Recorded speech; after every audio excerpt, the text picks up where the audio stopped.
I wanted to let everyone know that we're now live streaming on YouTube. Thank you, Bree. Thank you.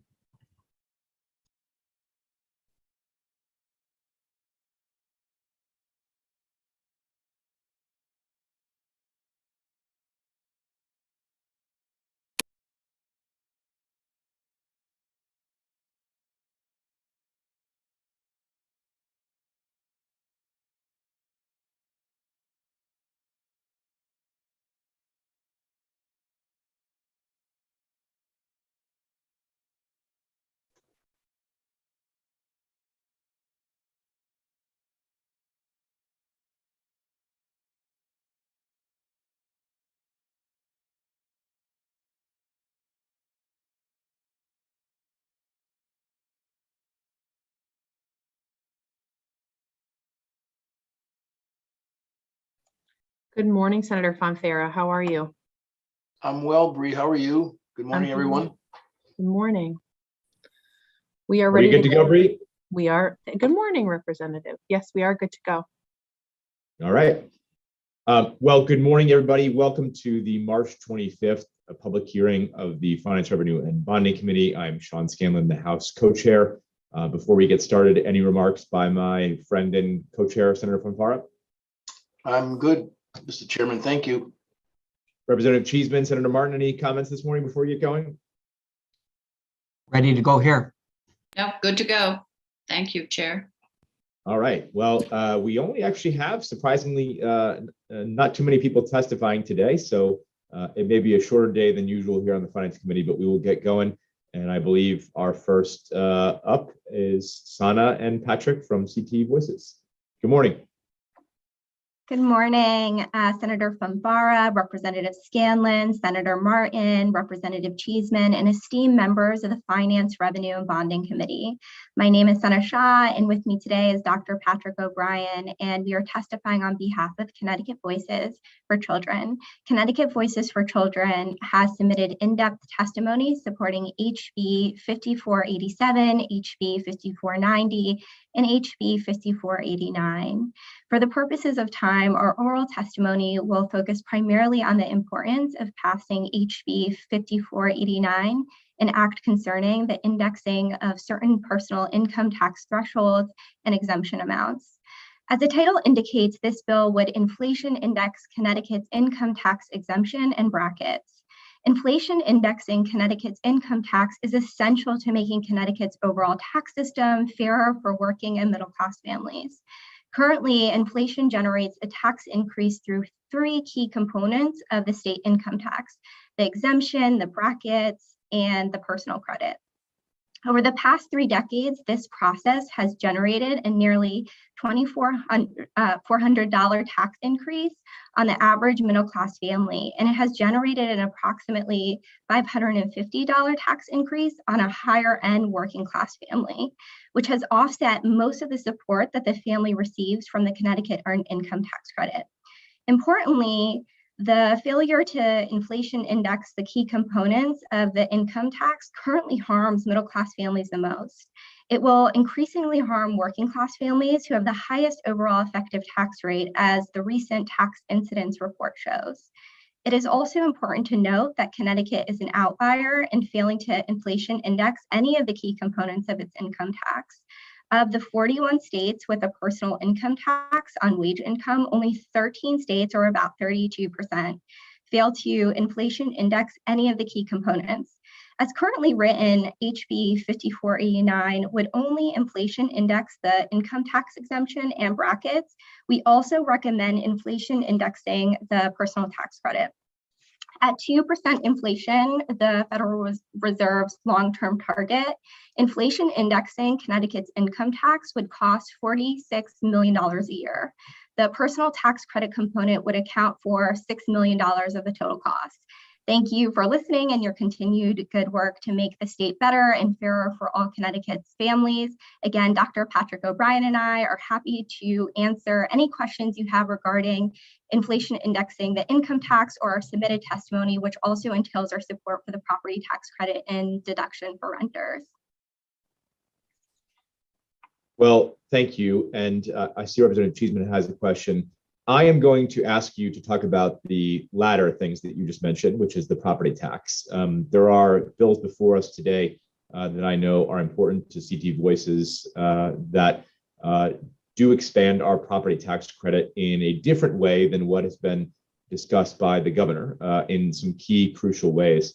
In addition, there is a bill today to create a tax credit for renters, which is something we've never had here in Connecticut, but they do have in Massachusetts, and we are basing the bill before us today on the Massachusetts renters tax break. And I'm wondering, whether it's Patrick or Sana, if you can shed some light on why you believe that those two bills and the bills that are before us today are important when it comes to combating some of the things that your organization is on the forefront of combating, which is, child poverty, income inequality, all those things that you testify often about here in this committee. Thank you, Representative, for the question. Yes, so we support the property tax credit and the renter's tax deduction proposal.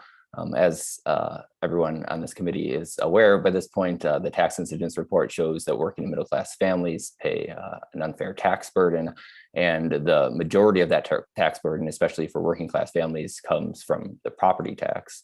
And so we think an increased and reformed property tax credit is especially important, as well as the renter's deduction. A lot of attention for the property tax credit often goes to the amount of the overall credit, and that's certainly important. And this proposal would increase the amount from $200 to $400. But for many families, is actually the most important aspect of the property tax credit proposal is that it would be reformed and that it would be refundable. And what that basically means is a lot of working class families, especially the lowest end working class families, don't have enough income tax liability to qualify for the existing property tax credit. So even if the current property tax credit was increased, say to $300 or $400, without making it refundable, the lowest income families basically wouldn't qualify. And so this property tax credit that is put forward today that we're discussing has been made refundable, which means that the lowest income families would qualify for the full amount. And so you get the full $400 credit. It's also important, some of the changes are also important for middle class families. One of the things we highlight is the extension of the phase out. And so with the existing design of the property tax credit, it essentially has a marriage penalty built into it. So if you're a married family, you either generally receive a reduced credit or no credit at all. And this extends the phase out to about $200,000. So it really would cover the entire working and middle class. And the renter deduction is also important as well. As the current tax credit is designed, it doesn't, as the current property tax credit is designed, it doesn't apply to renters. And so this has been coupled with this, the renter's tax deduction proposal, and we show that it would provide a pretty good tax relief. For example, the higher end working class family would receive about up to $145. The average middle class family would receive about $233.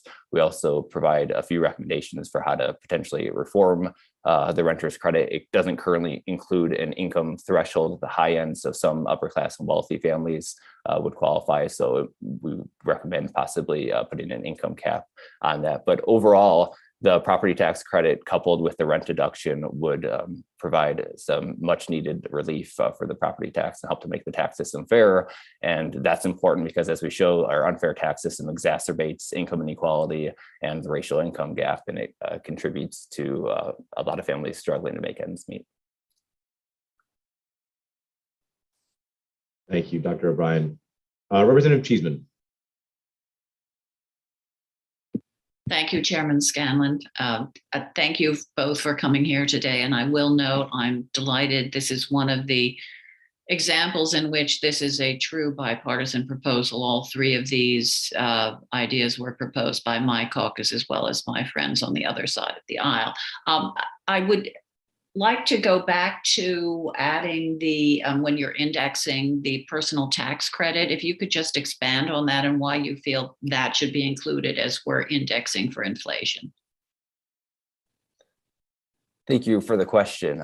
So our income tax currently has three key components. It has the income tax exemption, it has the brackets, and it has the personal tax credit. Of the three components, the cost for inflation indexing, the smallest component is the personal tax credit. As we mentioned, it would cost about $46 million at 2% inflation to index the entire income tax, and about $6 million is for the personal tax credit. So it's the smallest component, but we think it's important just because it does provide a good amount of relief for working and middle class families. And so since it's currently in place, we think that if you had all that, it makes sense essentially to have all three of the components put together. And I think it's just worth emphasizing how important this idea of inflation indexing the income tax is. So Sana had mentioned that the average middle class family is essentially paying about $2,400 based on inflation, based on the failure to inflation index the income tax. Or put differently, currently the average middle class family pays about $4,200 in total, and $2,400 of that, or more than half of the tax burden, is due to the failure to inflation index the income tax. And so while the personal tax credit may seem relatively small compared to the brackets and the exemption, this has been such a problem over the last 3 decades that we think if policymakers address this now, we'd like to see them essentially address all three of the components.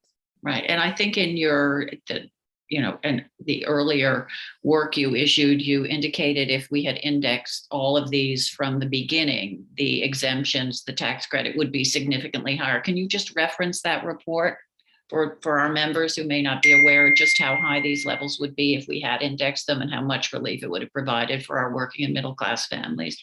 Sure. So I think maybe the best example is with, let me bring up the specific numbers, is with the income tax exemption. So when the income tax was created in 1991, it had an exemption of $24,000 for married filers making up to $48,000. So essentially half of their income was just exempt from the income tax to begin with. And so had policymakers inflation indexed it at the time, that means a family making up to about $95,000 now would have $47,500 exempt from the income tax. So essentially the average middle class family would have half of their income exempt from the income tax. And now the average middle class family has their entire income is taxed, is fully taxed to the income tax. And then it's applied to higher brackets due to bracket creep, and a lower tax credit due to the personal tax credit creep. So it's really the interaction of all three of these components, which is really making this a pretty severe problem for middle class families. And one of the things we want to emphasize is we're not calling on policymakers to go back and inflation index it relative to 1991. We realize that's not really a feasible proposal, but we wanted to show that the amount of this tax increase over time to show that basically if policymakers don't act on this now, it's going to be have the worst effect essentially for working class families moving forward. So they're getting to that point. The higher end working class families are getting to the point where the exemption's going to start phasing out. And so they're going to get into this process of exemption creep, and then tax bracket creep is going to apply to that. And then the personal tax credit creep will apply to that. And so it's also important to realize at the same time that we're proposing to increase the Connecticut earned income tax credit, if you don't inflation index the income tax, with one hand, you're essentially giving tax relief to working class families. And with the other hand, you're putting a tax increase on them through this. And we think it's really important also because this is a built-in tax increase. And so there's a lot of emphasis last year about the budget, for example, not having a broad-based tax increase, because policymakers didn't actively pass a tax increase. But one of the points that we've been making is basically every budget since 1991 has had a broad-based tax increase because this is built into it. And until policymakers basically address this moving forward, every budget moving forward will also have a broad-based tax increase. Thank you. I think you've laid that out very clearly for everyone, and I hope this is something we can work on, because as we see inflation ramping up, people by virtue of higher wages are going to be put into those higher tax brackets. So we have to fix this now before it gets out of hand. So thank you very much. Thank you very much, Chairman Scanlon. Thank you, Representative Cheeseman. Senator from Park. Thank you, Mr. Chairman. Good morning, Ms. Shaw, Mr. O'Brien. I don't think anybody would quarrel in any way with the depth of research and investigation that your organization does and that you bring to the legislature every year. And that goes for your predecessors. I've been chairing this committee long enough, I can say that. And I certainly don't disagree with the arguments and the positions you're taking today. I've been on record regarding the inequity of our tax structure. But I would appreciate if your organization would come to us, not even with an equal percentage of investment in growing our economy, but that I could, when I see your names on the sign-up sheet, and I know that the bills that are before us, you're testifying on what's before us, and the chairs of the committee and the ranking members decide what will be heard. So, but in terms of my perception of your organization, I very much would like to see a better balance of not only addressing the inequity of our tax structure, but also how we can grow the economy so that more people that you advocate for and I represent and many of us represent will have an opportunity to share in the wealth of this state, not just in terms of redistribution, but also in terms of growing the pie so that we all can enjoy what Connecticut offers and provides for most of our state. You can respond or not. So thank you for the comment. I think I would just respond that I think in a lot of our work, we've tried to emphasize and bring light to the relationship essentially to what we think is fair policy and also good economic policy. So one of the things that we've highlighted essentially is that if you create a fair tax system, essentially lower the tax burden for working class families, that puts more money in their pockets and they tend to spend that money quickly and in the state. And so we have tried to show the relationship essentially, for example, of a progressive tax system and strong economic growth. So we think essentially that good tax policy or fair tax policy is essentially good economic policy. And we don't see a difference between the two. And I'd be happy to share some of our work where we stress that in particular. I don't disagree with you, Mr. O'Brien. I don't whatsoever. And we'll continue to support efforts and identify others that accomplish that goal.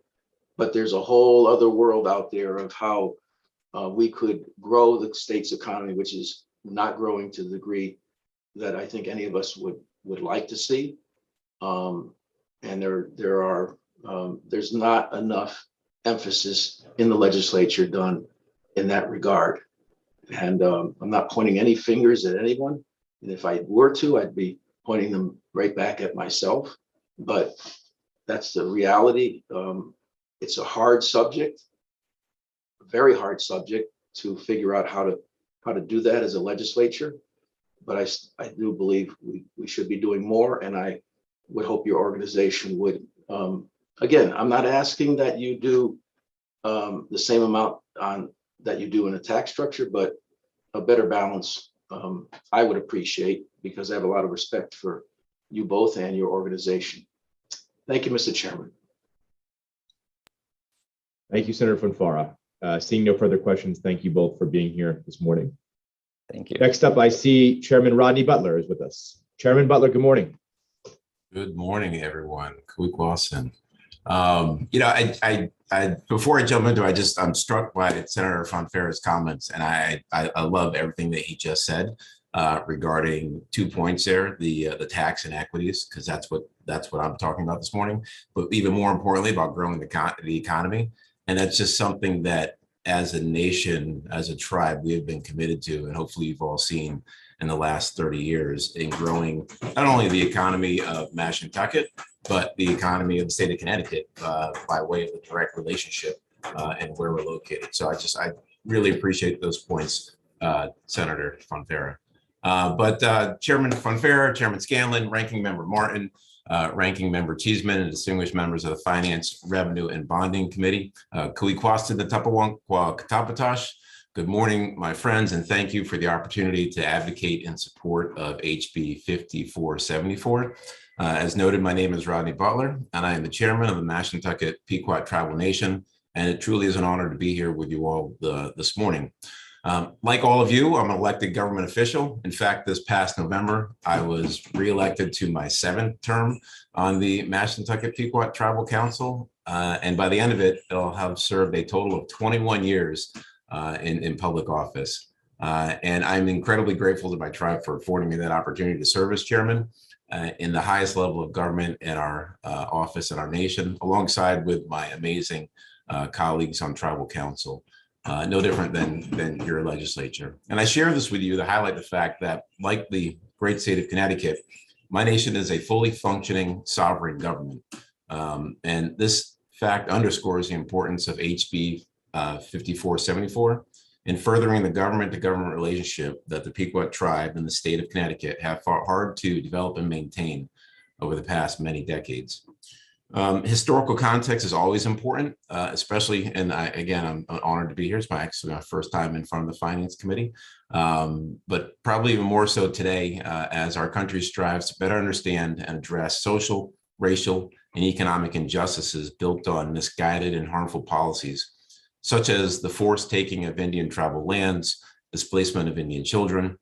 For the Pequot tribe, like many Native Americans across the country, we've endured massacre, enslavement, prohibitions on speaking our traditional language, restricting the tribe to a reservation, and then selling our land in violation of federal law. This is not to cast blame, rather to provide the context needed to fully understand the root of these unjust policies towards tribes and why the basic principle of this legislation in particular and the public policy it represents are so critical to the tribe and the state. At its core, this legislation codifies the state's recognition of the tribe's sovereign status and its territory by acknowledging that a municipality created by the state should not enter the tribe's territory to impose taxes, no different than many other exemptions in state law recognizing federal, state, and local sovereign interests.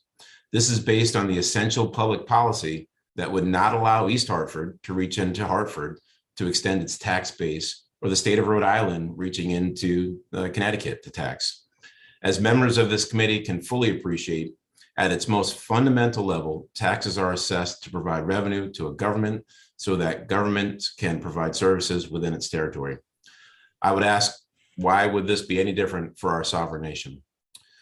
Like the state of Connecticut, the tribal government develops an annual budget to address the needs of our community. And it's important to understand that it's solely the Pequot tribe, not any other local government, that is providing and funding the governmental services on the reservation. As a separate sovereign, we self-fund upwards of $30 million annually for government services on our reservation that benefit not only members, but vendors providing products and services on the reservation, as well as employees and patrons. The surrounding jurisdictions do not provide services on the reservation, as noted. These needs and services include everything from housing, healthcare, and public safety and education, employee safety and land use regulations, many of which I've highlighted in greater detail in my written testimony. It is true, based on our limited population, that some of our residents do receive educational services in adjacent jurisdictions. However, the cost of those services are largely reimbursed through federal dollars, distributions from the Pequot Mohegan Fund, and pilot payments from the state. Moreover, our tribe is one of the largest taxpayers in 2 of our surrounding communities, owning a hotel in Ledyard, along with many other properties and a 36-hole golf course, related facilities and other property in North Stonington. This issue has been litigated both here and across the country with varying and conflicting outcomes. In our case alone, the 1st and 2nd district courts found exactly opposite decisions. What's important, though, is that the court cases do not speak at all to whether this is good tax policy or public policy supporting the strong government-to-government relationship between the tribe and the state. Accordingly, we believe it's appropriate for the Connecticut legislature to take up and resolve this issue holistically as proposed, doing so on a government-to-government basis with the tribe. I hope my description of the tribe and its government services clearly illustrates that our reservation extends well beyond the footprint of Foxwoods, and that it's our government that supports the needs of our vendors and others in terms of government services. Yet by virtue of one case and a general lack of clarity in this area, we are compromised in our ability to fully tax vendors operating on our land for services they utilize because other government that does not provide these services levies an assessment within our jurisdiction against those vendors. This levy leaves the tribe with a choice: impose a second tax on those vendors and discourage business activity within Mashantucket and therefore Connecticut, or forego those taxes that could otherwise help to fund the government services being provided on the reservation. It's a lose-lose proposition for us and inherently unfair, taking us back to a time when federal government questioned tribes' abilities to govern ourselves.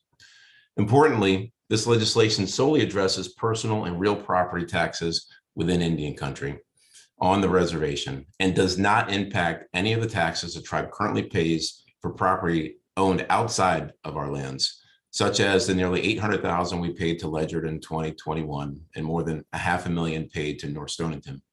You're Those at property time. taxes Sir. paid by the tribe fund any services that the towns provide off reservation.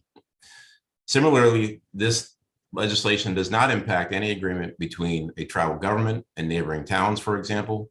We understand that there is an agreement that was negotiated at the time between Mohegan and Montville. That negotiation, that agreement stands in place despite Mr. Chairman, this legislation. I'm sorry, the clerk mentioned that you're at your time. I see a lot of hands up. I think you're going to get a lot of questions on this bill. So if you could just summarize the rest of your testimony and then we can get to the questions, that'd be great. We'll do. Thank you, Chairman. Thank you. Appreciate that. To us, this issue is a matter of respecting tribal sovereignty and treating us no different than any other government would be treated. Without the ability to control and govern our territory and impose taxes to support reservation services provided by the tribe, everything from maintaining our reservation to fostering our economic development efforts is undermined. Lastly, I would note that if the legislature does feel the need to assist municipalities throughout the state, you can do that at will. And there's additional legislation being looked at by other committees regarding the distribution of the more than $250 million you receive annually from the Pequot Mohegan Fund that will easily address any of those concerns. And so again, I thank you for your time this morning and your consideration. I am open to as many questions as possible. We also have my general counsel, Jody Cummings, on, and our former general counsel, Betsy Conway, as well, to assist with any questions. Thank you again, Chairman. Thank you, Mr. Chairman.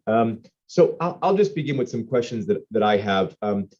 To my colleagues, I received testimony from the mayors of Ledyard and Montville. It's not on our system yet, but we'll make sure that it gets up there. And I don't see them sign up to testify today. But as you can imagine, Mr. Chairman, they have concerns about this bill. And I'm just wondering if you can describe, has the system been in place, despite those lawsuits that you talked about, has the system been in place in which they have been collecting property taxes from businesses that do business on the reservation since those businesses, I assume, came about when the casino was first built? Yeah, so this was never an issue prior to our economic success, right? I mean, because it just wasn't a target, and this is and quite frankly, it came about by way of accident when one of our vendors in the late 90s. They didn't know where to submit their property taxes to, and they innocently sent them to the local municipality as opposed to sending them to us. We corrected them quickly, and it opened up an opportunity for the local municipality to take advantage of a gray area in the law.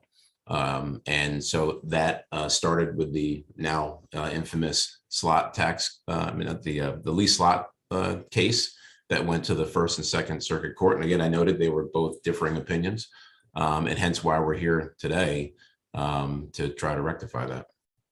So what are some examples of businesses that they're collecting personal property tax from right now, Mr. Chairman? Yep. So thank you, Chairman. So and the businesses that reside within Mashantucket, fully supported by us on our infrastructure, are ones like our partners with Hard Rock Cafe, right? It's a restaurant that's within the walls of Foxwoods.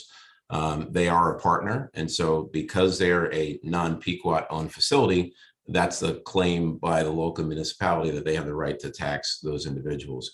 Tanger is another great example of that. And Tanger, not only are they taxed by us, they pay a pilot to us for all of the reservation services that we provide: sewer, water, gas, parking, everything related.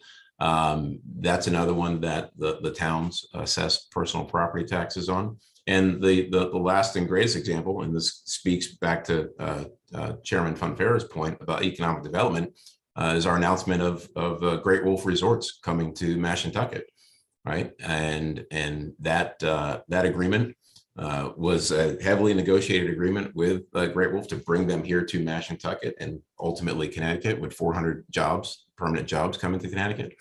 And the longest lead time negotiating item was how to address this tax issue, because it's a hindrance for them to invest the $300 million they're going to invest here in Mashantucket. Does the nation charge them their own version of a property tax right now? We do, absolutely, 100%, because they're utilizing our services. So they're essentially being double taxed right now by the municipality and the tribal nation. It's exactly what it's on a federal level. It's called dual taxation, and it's an issue that hinders economic development throughout Indian country. And across the United States, I don't expect you to have every single fact at hand, but is there precedent across the United States for that kind of dual taxation, or precedent of a municipality or a state infringing on a sovereign nation's ability to control its own destiny? Yeah, well, it's because of the unclear federal laws why this even occurs, and so it's left up to individual states who have respectful relationships with their sovereign partners to institute agreements with those partners, similar to what we're looking for here today, or it's left to the courts, and that's what happened within Connecticut. But the most recent example are the courts in Oklahoma that actually ruled in favor of the tribes and saying that yes, you are independent sovereigns, and you do have the right and authority to tax within your borders, and no one else does. Okay, I think I'll pause there and let others ask questions. I believe we'll go to the ranking member first, Representative Cheeseman, and then Representative Meskers. Thank you very much, Chairman Scanlon, and good to see you, Rodney. And I think Chairman Scanlon may have covered my questions, which was with regard to those court cases. And I believe in Connecticut, a settlement was reached. So can you just expand, as it were, on both the local, Connecticut state decisions and then on other decisions nationwide? Yeah, I'll actually defer to Betsy Conway, who can go in greater detail there. Good morning. So in Connecticut, there's been a little bit of confusion from what I've seen in the testimony that I've seen.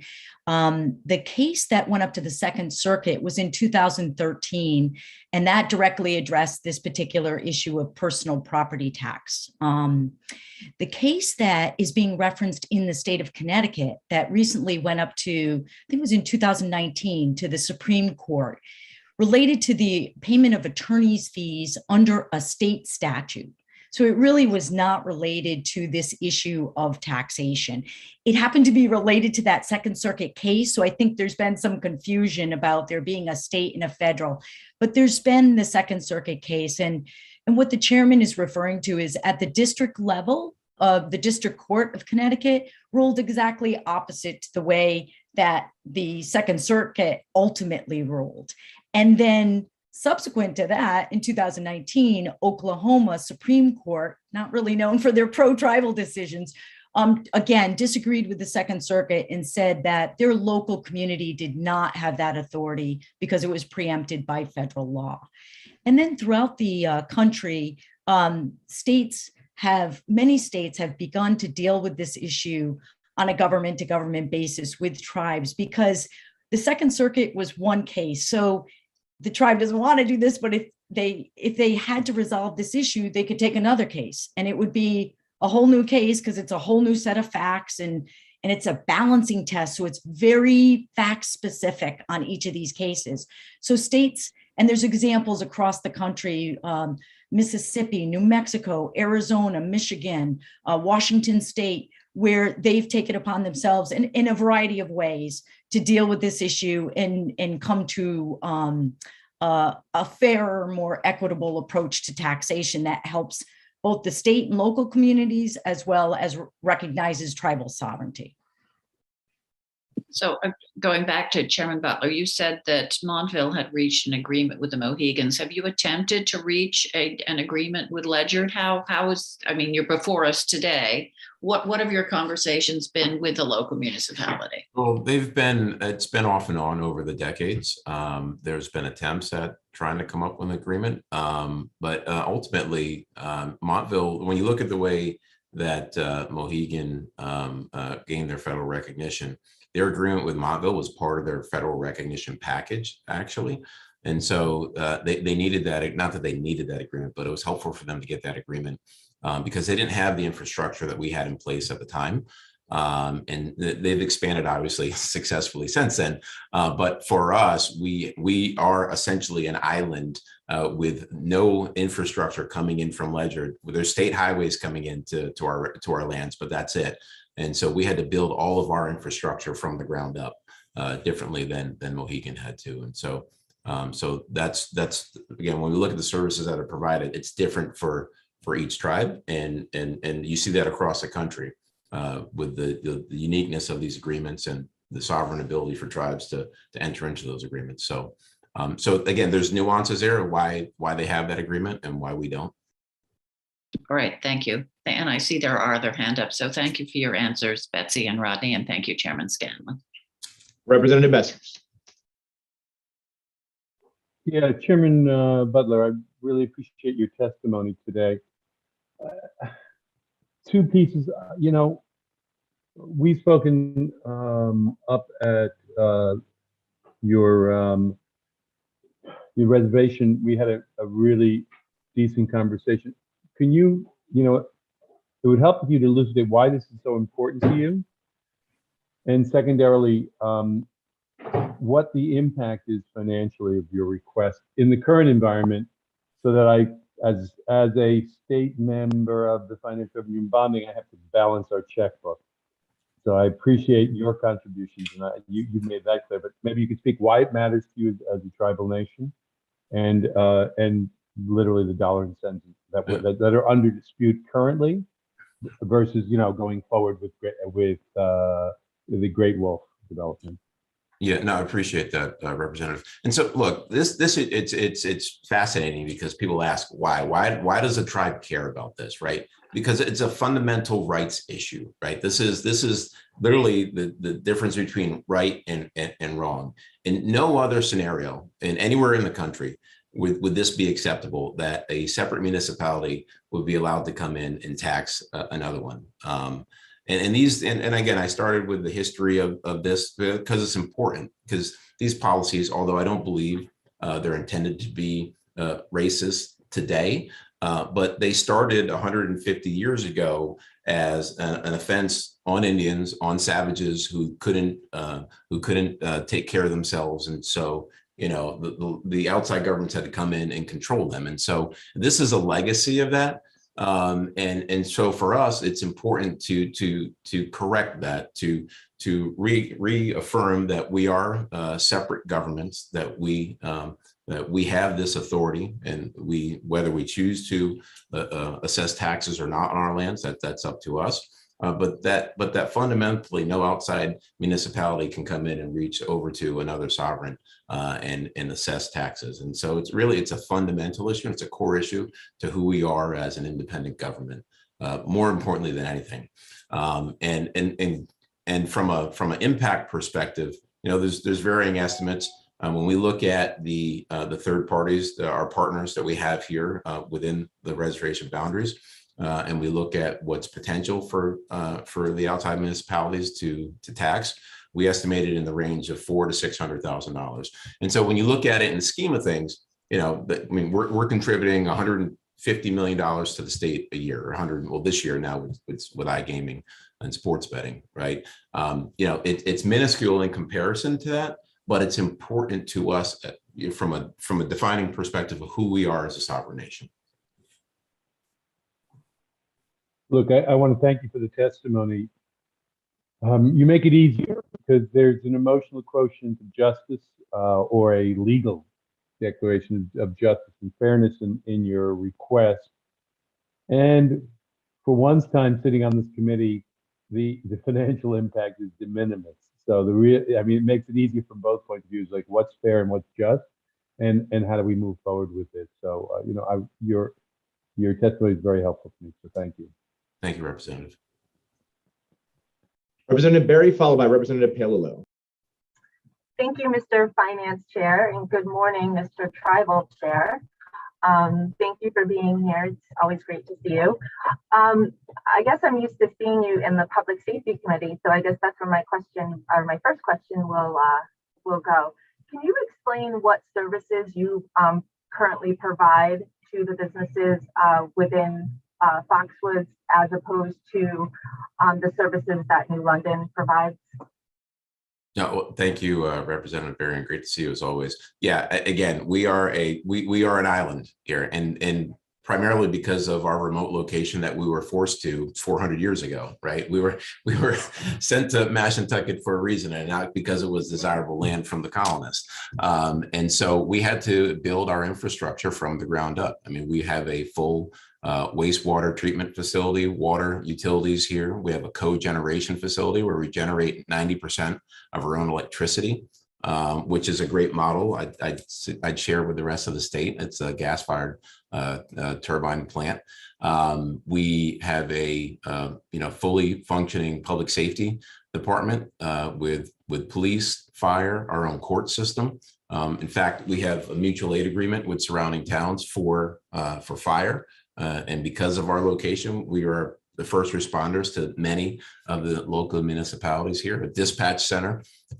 We have a thriving community. We have 300 residents within the borders of Mashantucket who receive garbage services and the internet, and we have a daycare center. And so, I mean, anything that you would see in your local municipalities, we have here at Mashantucket, and we fully fund and support all of those initiatives. Thank you for that. And this legislation, how many cities and towns would it affect? My understanding is, again, I say this based on the agreements that Mohegan has in place, this would affect one. Okay. And in your testimony, you referenced, I believe it was SB 452 as a vehicle to, the state to use to, remedy this situation for the city affected. Can you expand on that a little bit? Yeah, so that's the Pequot, the Pequot Mohegan Fund, and that had been pared back significantly over the decades, right? I think initially it was close to 120 or 130 million that was being distributed to every municipality, collected in total to the municipalities across the state, and now it's down closer to 50 or so. Despite the fact that the tribes are contributing almost $300 million this year to the state in slot and iGaming revenue. And so, so of that existing fund, the local municipalities here to the adjacent municipalities to Mashantucket actually already receive additional impact aid from that fund. And so where based on population, the towns would receive anywhere around $100,000-ish, they're receiving nearly $2 million in funding from those funds. And so that's that expansion through the bill that you noted could also offset this cost for the towns if that was a choice of the legislature. Excellent. Thank you for your answers. And of course, thank you for being here. I do appreciate all that you do to grow our economy in Connecticut. So thank you. Thank you, Chair Scanlon. Thank you, Representative. Representative Palillo, followed by Senator Miller. Thank you, Chairman Scanlon. Good morning, Chairman. Good to see you, Rodney. Thank you for the testimony today. Most of the questions that I wanted to touch on with services being provided and some of the other issues with outlying municipalities, had been asked. But the tribe does own property outside of your tribal territory in outlying municipalities. Can you touch on, what towns and what those payments are, and if this bill in front of us would impact any of those property tax payments that are being currently made for property owned outside? Thank you, Representative. We have a couple thousand acres that we own. We have 1,600 acres in trust and several thousand that are outside of Mashantucket, located in Norwich and Waterford, Ledyard, North Stonington, East Windsor, quite frankly. And it would be hypocritical of us to say that we shouldn't be taxed on those lands that are in other jurisdictions, but then saying that people shouldn't tax us on our jurisdiction. And so this legislation has no impact on those parcels. And in totality, I mean, in Ledyard, for example, on all of our land we own in Ledyard, and it's all non-residential, it's about $800,000 that we pay in property taxes. We're the largest taxpayer in that town. Similarly, in North Stonington, we're the largest taxpayer, and we pay over $500,000 in North Stonington. And similarly in Norwich and in Waterford, it's tens of thousands that we pay in property taxes as well. And again, this legislation doesn't impact that. Thank you for that. And just to follow up, Representative Barry just asked you about services. Are there any services for your business partners that are being double taxed right now that the municipalities are providing to them directly? No, there's none, because they have no access. Because we are a sovereign nation, the local municipalities can't provide any services on reservation. And so they're completely restricted from providing any service to these individuals that they're assessing taxes on. Obvious question, but had to be asked, obviously, if a bill is being levied there. But I really appreciate it. And, I do want to also recognize your leadership and what you've done to grow the economy, to give folks opportunities, and your just work overall with the state of Connecticut, and having dealt with you the last couple of years through the Public Safety Committee. You're honorable in your work and always lead. So I really appreciate you being here today and the assistance that you lend, not only today with this testimony, but every day in the state. So thank you. Thank you, Representative. Appreciate that. Senator Miller. Thank you, Mr. Chair, and good morning, Rodney. How are you this morning? Good morning, Senator. Rodney, a lot of my questions have been asked. With this dual taxation, do you have an amount what some of your partners are paying the cities? Yeah, Senator, we estimate that they're paying roughly $400,000 to $600,000 a year that's leaving Mashantucket and going to the outside municipality. Okay, so I want to say thank you for you and your organizations, the tribes, contribution to the state and to our economy. But I really want to thank you for standing in your truth and telling us about the history and where some of this is coming from. That, your tribes, the Native Americans were given sovereignty for a reason.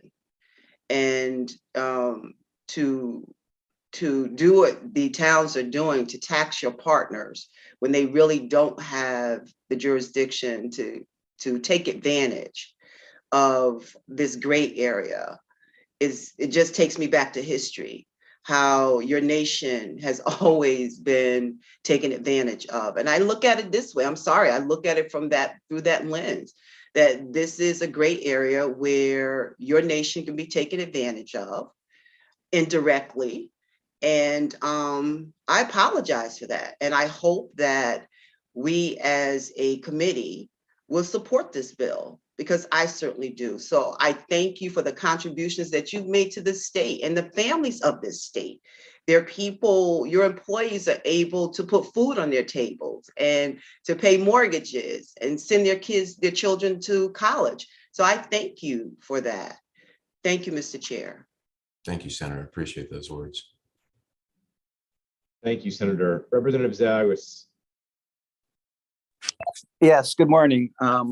Mr. Chairman, I'm just thinking that the information that you've presented to us is a lot. And I thought maybe perhaps some kind of a study group to evaluate this independent of forcing us through a legislative process, this quickly might be worth our time. What would be your thoughts on that? I think again, it's a fundamental right that we're talking about, and so it's really a question of right and wrong. That's how I would pose it. But there has been federal studies on this. In fact, the Department of Treasury created a tribal treasury advisory committee that had a subcommittee that was ironically chaired by Chief Malerba from Mohegan, specifically on this dual taxation issue. And I'll gladly share that report with you, which would provide all of the background information that I think would help you understand the national injustice caused by this action. Okay, I understand it's probably some national injustice involved, and I acquiesce to that. But in your particular situation, we are in conflict, so to speak, with a local municipality, and I don't know that we've heard their side of the story. And I'd feel more comfortable if I understood better, what their position was. So that's the only reason I think talking about this independently of this legislative action before we enact legislative action would be appropriate. All right, thank you. Thank you, Representative. Senator Martin. Thank you, Mr. Chair. I've been going back and forth, raising my hand, lowering my hand, raising my hand. But I have to ask Chairman Butler. So you talk about the boundary of the reservation, and you have additional properties that you've purchased through the years. And you've stated that those outside the reservation, the way I understand it, you pay your taxes, and those properties would not apply to this piece of legislation. I'm just curious, can you, or is there a process for you to add to the current boundary once, if you buy an adjacent piece or even a piece, let's say the East Hartford piece, is there a process for you to add those properties to your reservation? Yes, there is actually. It's called a land and trust process, and it's very cumbersome. It's highly contested. In fact, there was a parcel, a very small parcel adjacent to Mashantucket, probably 25 years ago, that we were trying to take into trust, and it went to federal court, and we pulled that back. It really depends on the administration. This current, at the federal level, this current administration is favorable for tribes to reclaim their lost lands, their stolen lands. By way of example, as I mentioned, we only have 1,600 acres in trust here at Mashantucket. Our original reservation, established in 1666, was nearly 4,000 acres. But our original lands pre-Pequot, pre-Treaty of Hartford, were about 250 square miles. And so, again, in relations to the 1,600 acres that we currently reside on. And so, yes, there is a process. In the last 30 years, we've added an additional acre into trust. And there are other parcels that are adjacent to Mashantucket that we've applied for, and we probably will at some point in time. But yeah, it's a very lengthy process that tribes can go through to add additional land and trust. But to your question about something like East Hartford, one of the criteria is that it has to be adjacent to or within your historical lands. And for us, we're based in southeastern Connecticut and southwestern Rhode Island, essentially. And so those would be our historical lands that we'd be even allowed to take into trust. And there's been no example of tribes that have taken land into trust non-adjacent to the reservations in the last, couple of decades. Okay, understood. Thank you. Thank you, Mr. Chair. Thank you, Senator. Thank you, Senator. And thank you, Mr. Chairman, for being here today. I don't see any further questions, but obviously this did bring up a lot of questions, and we got a lot of good discussion about this. So I appreciate you being with us today, and I'm sure you will make yourself available with the rest of your team for further questions should we have them during this process. Absolutely, Chairman. Thank you all for your time today. Hope you have a wonderful day. Thank you. Next up, Bree, who do we have? The next testifier is Paul Pescatello. Hi, good morning. Yes, I'm Paul Pescatello. I'm senior counsel at the CBIA. I'm also executive director of the CBIA's Bioscience Growth Council. Thank you all for this opportunity to speak before you.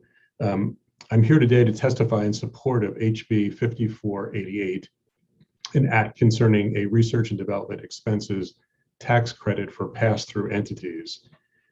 Increasingly, technology companies begin life. In the case of biotechs that I cover, as they emerge from academic labs, they come out as limited liability companies, LLCs. LLCs allow for pass-through of a business's income to the owners of the LLC. Taxation occurs at one level and as part of the owner's individual tax returns. The pass-through form allows startups to invest more of their resources in R&D rather than in tax and accounting administration. Unfortunately, in order to utilize the R&D tax credits they've earned as a result of their substantial R&D investments, under existing law, new ventures are forced to choose the complexity of the C Corp form. Given how common the LLC form has become, it makes sense to update the tax code so that the R&D incentives intended really for businesses of any form are applicable to LLCs, not only quote unquote corporations. Now, life sciences and biopharma companies and research organizations are defined by R&D.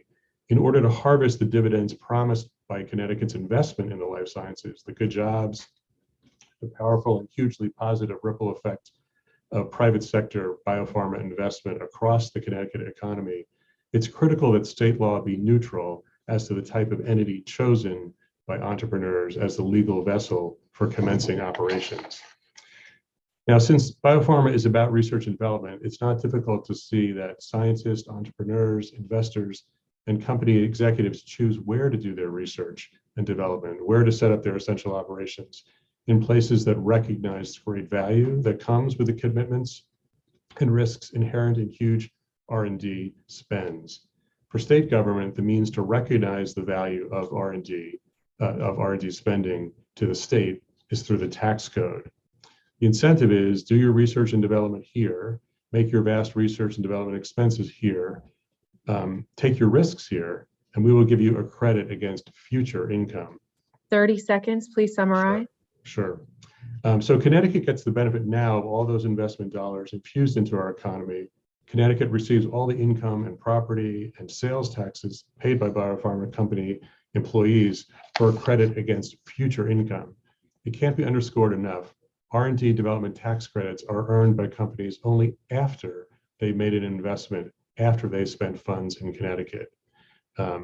So it makes much common sense to use this policy of R&D tax credits to incentivize pass-throughs in the same way as C Corps. You have my written testimony, so I'll be happy to take any questions you have. Thank you. Mr. Pescatello, good morning. Thank you for being with us today. Thank you for your testimony. Typically, when a business, as you mentioned, is in sort of the incubation period, not to keep a scientific term, but specifically in my district in Guilford and Brantford, for example, there's a lot of startup companies that are really offshoots of the university and the hospital here in New Haven. Do they eventually switch over as they grow to a different tax structure, or do they continue to utilize the pass-through entity tax?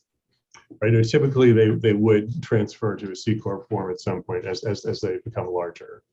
Right, but throughout that time, regardless of their tax filing status, research and development is still a critical tool that they need to grow. Correct? Absolutely, especially for biotechs in the early stages. Yeah.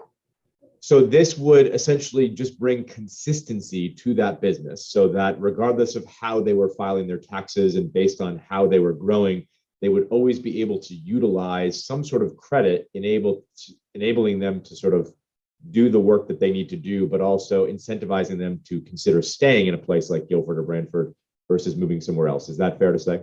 Yeah, very, very much so. Yeah, and a powerful incentive for them to start up operations here too. Okay. I will pause because we have some questions. So we'll go to Representative Cheeseman first and Representative Yacarino second. Thank you very much, Chairman Scanlon. Thank you very much for coming here today, Mr. Pescatello. So approximately how many companies would this apply to were we to extend this tax credit? Do you know? I don't know. I don't know off the top of my head. So this would apply to all technology. I'm speaking primarily about Sure. biotechs. So we're in the biotech sector, for In the example. biotech sector, but it would apply to all, all companies, Yeah. technology companies. But you don't know offhand how many, and particularly the biotech sector, pharma sector it would apply to? Right. I think it's a really a technology company incentive. So biotechs, because of the huge investments they make, Right. So right now there's a handful that are in the LLC form, and then the transition to get to the C Corp form. And approximately how long does that process typically take? So are we talking, 4 or 5 years as an LLC and then transition? Does it depend on the rate of growth? What? It depends on all those factors. It depends on all those factors. And so remember, in the case of a biotech, it can take 10 to 15 years to develop a new medicine. And so especially in those early stages, the company's quite small, just coming out of a lab. It could very easily be in the LLC form. So it could be up to 10 years. It could be just a few years. All right, depending on the progress they make on whatever research they're doing. But obviously having access to those tax credits would help them in that early phase. Right, and again, a powerful economic development incentive for them to start up here. All right, thank you. Thank you for your answers. No further questions, Chairman Scanlon. Representative Yacarino. Good morning, Mr. Chair, and good morning, Paul. Thank you for being here and everything you do for our state as far as science and bioscience and tech. Question, if you look at the policy that you're looking for us to enact, comparative to Massachusetts and New York, or do they have those policies currently, what you're looking to enact, Paul? Right, so it's interesting. So R&D tax credits across the country are pretty common. About 35 states with R&D tax credit, some version of an R&D tax credit. They vary, but certainly I'm not certain about New York, but certainly in Massachusetts and California, some ability to pass for the R&D tax credit structure to benefit pass-throughs exists. I think as a state, I've said it, I've been one of the champions of bioscience. Many are Chairman Fonfara, Representative Cheeseman, and obviously Senator Cohen. But we need to harness whatever we can for the sciences, for technology, to grow jobs. And then in the research and development companies, they'll invest hundreds of millions of dollars in a period of time. And it takes a long time for the product to come out and also for them to make money. But in the meantime, with all this investment, we're creating jobs. And I think that's what we have to look at. Yes, we might be giving up some revenue, but we're gaining in jobs, technology, medicine, and saving lives. But the income tax from so many employees. So I always look at Massachusetts. 12 years ago, they changed the whole structure, attitude toward the sciences through academic, government, and private equity. And I think we've been doing that in this Connecticut, I think, over the last 4 or 5 years. And I think we need to harness as much as possible to grow these jobs, especially in the New Haven County, all the way through up to UConn. I think it's vitally important for medicine, for health, and for jobs. So I would hope we would do anything we possibly can for this. Thank you, Mr. As you'll see in my written testimony, I mean, there's an OLR report, showing that the benefit to the state, both in terms of jobs, but also the return on the R&D tax credit dollar is very, very positive. Yeah, you look even down as I didn't even mention Stanford. Stanford, there's so many new companies growing that, and many times they obviously they want to have a product, they want to make money, but in the meantime, they're hiring people to work at these companies, to build facilities, site work. I say the same thing over and over, but to me, it's common sense. But thank you for what you're doing, and thank you, Mr. Chair. And thank you, sir. Senator Cohen. Thank you, Mr. Chair. And hi, Paul. Nice to see you. And thank you for your testimony today. As Representative Yacarino mentioned, and we are co-chairs of the Bioscience Caucus. So we've been working with you folks for a while to try and really ensure that Connecticut is in fact competitive. Representative Yacarino just sort of asked this, but how do we compare to some of the other hubs in terms of competitiveness and drawing these companies into Connecticut? So, the main biotech hubs are, obviously Boston, Cambridge, San Diego, North San Francisco, some in North Carolina, and around the country. We compare very well. We really hit our stride in terms of growth of the sector and a kind of a regular stream of companies, kind of being born out of Yale and UConn and Jackson Labs. But we're still a relatively small cluster, and so anything we can do to increase our competitiveness and match things that are going on in those other states, like this pass-through, would be hugely valuable in growing the sector. Remember, the property taxes, the employee payroll taxes that are paid by these companies, even when they're in the development stage, are substantial. And the credit too, the R&D tax credit, as I've stressed, is made only after they only get the credit after they've made the huge investment in the state. Right. Yeah. And I mean, you mentioned this industry here in Connecticut is really starting to bustle, but it is one of the fastest growing sectors in Connecticut, and one that DECD certainly has its eyes on. And this is one way, obviously, that we can attract these companies. And you mentioned the OLR report. I wonder, have we been able to monetize this in terms of the companies that have, been able to take advantage of these types of R&D tax credits and set their roots here in Connecticut?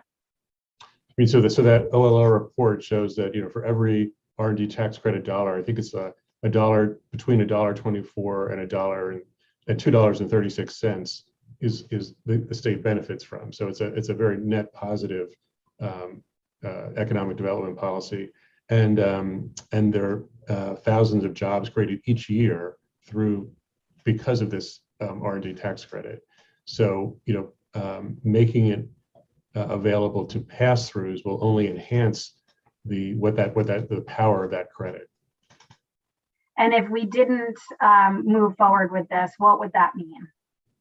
Well, we're in a race with all these other states that are doing everything they can, because as you know so well, and you've worked on so much. I mean, these are great jobs, and paying way over the average salary. I mean, for all ranges, not just for the research scientists, but everybody that works in the biotechs.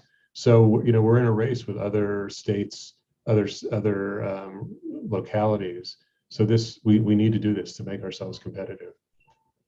All right. Thanks so much, and thank you, Mr. Chair. Thank you. Thank you, Senator. Senator Martin. Thank you, Mr. Chair. Hi, Paul. Thank you for coming in today. Paul, just a couple of quick questions. Do these tax credits ever end?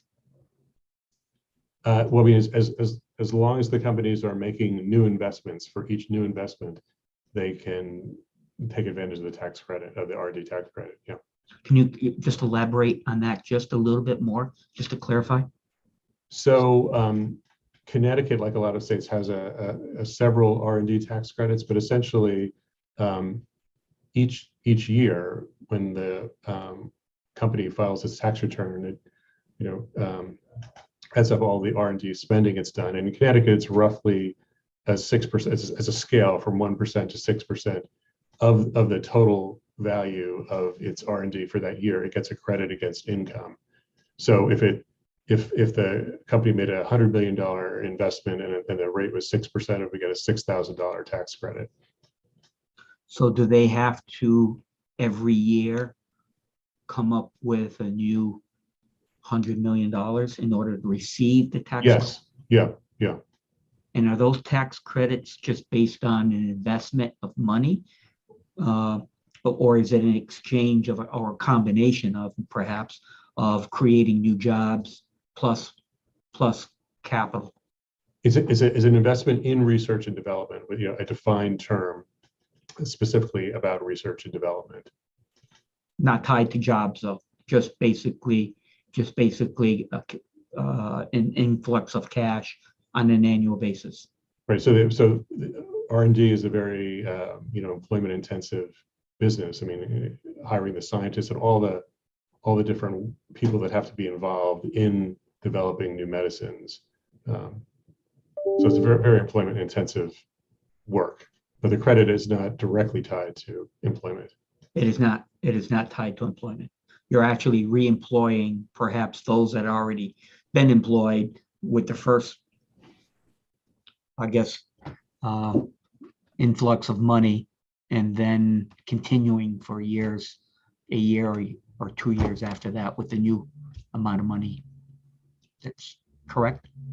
So again, you're getting a credit each year for the investment you make that year. So Yeah. So you spent that first year of money. Second year, there's a new amount of money coming in, and you may be re-employing the people that were in the first year. Oh, right. Usually, you're adding employment. I mean, the biotech sector is defined by growth. So, almost invariably, the employment curve is definitely going up. Yeah. Okay. All right. Thank you, Paul. Thank you, Mr. Chair.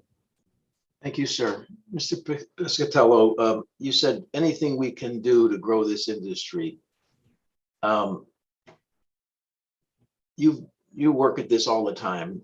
When we were in the building, you strolled the halls for years, buttonholing us to advance this industry. So you know it probably better, certainly better than anyone that we interact with in the building. Well, when you say anything we can do, how do you define anything? And give us some specifics of what would create the environment that would take us from, as you said a moment ago, still pretty small to more than small? Great question. Thank you. Well, certainly this passed through to get the early stage companies, but something I think you've heard me go on about over and over again is venture capital. And so the two things that really drive a biotech sector are the quantity and quality of basic research going on in the state. So there's sort of stuff coming out of the academic research institutions, the academic labs. And so we're very fortunate. We have Yale, UConn, Jackson Labs, and others in the state that generates that kind of essential basic research. It's very hard to recruit. We're not going to recruit, very, very unlikely we're going to recruit Harvard or MIT to move to Connecticut. The second factor after basic research is the availability and the quantity of venture capital in the state. And that's something where we do fall behind. So depending on how you count the firms, Boston, Cambridge has something on the order of 600 venture capital firms and hundreds of millions of dollars available. The thing especially about biotechs is that the venture capital, the investors in those companies, especially in biotechs, tend to want to be near those companies. So to the extent you can have venture capital in the state, the venture capitalists, the venture capital firms will tend to require the companies they invest in to be near them. So if we have more venture capital firms in the state, we'll tend to have more biotech companies starting and staying here. So that would be something I would, that I've worked on for years.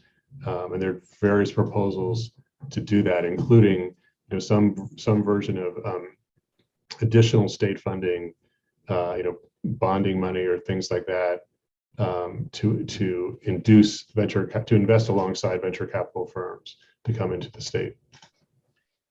Yeah, I know you've proposed various approaches unsuccessfully in the past, but I've come to believe that talent, something you haven't mentioned, if you are in this conundrum of the chicken and the egg, I will say the chicken comes first, and the chicken is talent. And I agree with you about venture capital. I've had a number of conversations with some folks in that area, and too few are in Connecticut. But I think if you look at Boston, the venture capital goes there because the talent is the opportunities to invest in companies are there. And companies go there because the talent is there. That's my view. And if not today, the committee would appreciate your perspective on how we can look. We have Yale. We have that I know of, not a single program to keep that talent that comes from all over the world in this state when they graduate. And that's a shame that we don't recognize that we have these young people for 4, 5, 6 years and we let them go. But, you know, you mentioned Boston, Cambridge, San Diego, Northern California, a few other places. Yeah, Boston has MIT and Harvard and a number of other colleges. But again, I think that there are reasons why their economy is on fire and ours is not. And we ought to be spending more time examining that. I think your industry is critical because we have a base, however small it might be, we have a base and we've invested in this. I'm open to your suggestion. I have come to believe that taxes are less of an issue in creating an ecosystem. Again, I think talent is first. I do believe venture capital is right there as well. But this may be something we have to do in order to add another piece to it. But we need to be thinking much more about how we can first retain the talent we have here. And we'd appreciate your input on that. And I see Dawn on here and nodding your head or what have you more than once. So I thank you, sir. Thank you. I see no other questions. Bree. Thank you. The next testifier is Representative Mark Anderson. Good morning, Chair Scanlon and Fonfara, ranking members Cheeseman and Martin, and members of the Finance, Revenue, and Bonding Committee. I thank the committee for raising HB 5489, an act concerning the indexing of certain personal income tax thresholds and exemption amounts. Inflation is the highest it's been since 1982. Officially, according to the Bureau of Labor Statistics, the Consumer Price Index rose 7.9% over the last 12 months. I suspect it's actually higher when I look at products that we use every day, like gasoline and groceries. Prices seem to be getting higher every week. Inflation impacts lower and middle income Connecticut residents the hardest because they spend a greater portion of their income on necessities. As inflation rises at a pace we have not seen in decades, wages have struggled to keep pace. Nevertheless, Connecticut's income tax brackets and personal exemptions are not indexed to inflation. This results in an unintended tax increase on our constituents, which pushes them into a higher tax bracket, even though their real income relative to the cost of living remains stagnant. This is often referred to as bracket creep or a hidden tax. It represents an unfair burden put on our residents by no fault of their own. This proposal will help alleviate that burden by indexing the state's personal income tax brackets and personal exemption to inflation using the chain consumer price index for all urban consumers, known as C-CPI. And the proposal would start this in 2023. Indexing personal income tax brackets and personal exemption to inflation will help alleviate the issue of increased income taxes on residents who saw their wages increase due to inflation, while their purchasing power remained the same. Connecticut residents pay some of the highest income taxes in the country, contributing billions to the state, and we know our coffers are being filled quickly right now, so this is a good time to do this, to provide some taxpayer relief. Indexing these provisions of the income tax code is a common sense public policy, which I believe enjoys broad support across both political parties. We thank the committee for raising this bill, which I believe, as I said, has bipartisan support. I urge the committee to allow it move forward in the process, and I thank you for allowing me to testify today. Thank you very much, Representative Anderson. I see no hands. Bree? Thank you. The next testifier is Don Hocevar. I saw Dawn. Good morning, everyone. It's a pleasure to be here and to speak with all of you. I'm here to support HB 5488 and thank the co-chairs Scanlon, Fonfara, ranking members Cheeseman, Martin, and members of the Finance, Revenue, and Bonding Committee. I was listening to Paul's testimony, and really, I've submitted my written, but what I really want to share is, you know, if we want to be competitive with our neighboring states, we really need to help our startup companies feel that there's stability here in Connecticut as they grow. So regarding this particular bill, you know, we'd like to respectfully encourage you to raise the current levels from 70 to 90%. Both in the refund exchange and the credit percentages. And I request that because our neighboring states are at a 90 to 100% levels. So if we want to compete with our neighboring states, we should adjust at least to the 90% level. And you know, our neighboring states are aggressively attracting companies. We have been growing very, very rapidly here now in Connecticut. It's very exciting. We're getting a lot more attention than we had before. And again, the stability. I want to go back to, you know, if we could get that credit to 90% and keep it there. And then back in 2019 or 2020, legislature passed HB 7424, which was authorized to phase out the capital base tax. Then the legislature turned around in 21 and deferred that phase out. So what that has done is disrupted our industry so that they don't feel that there's stability here in Connecticut. Connecticut gives and then Connecticut takes away. You know, they really need to phase out that capital base tax because they are taxed on revenue of investments to even have a company. They have no revenue for 10 to 15 years, yet they're being taxed on what they're bringing in that they could use to hire employees and do all the things they need to do to be successful. You know, so for every dollar invested in perpetuity, regardless of how much revenue is generated, is harming these companies. So it would be really great for Connecticut to take the credits up to 90%, get that phase out of the capital base tax back in line of what it was originally supposed to be.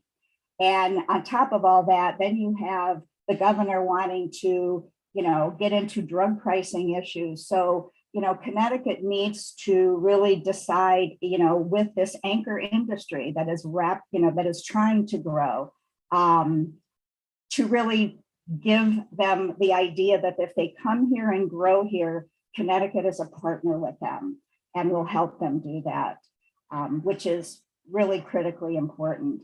And I don't know if I should do it during my 3 minutes, but I'd like to address Senator Fonfara's question about talent as well. So again, respectfully, I ask that you raise the percentages to 90%, please, and look at going back and initiating the capital base tax removal, please. Thank you.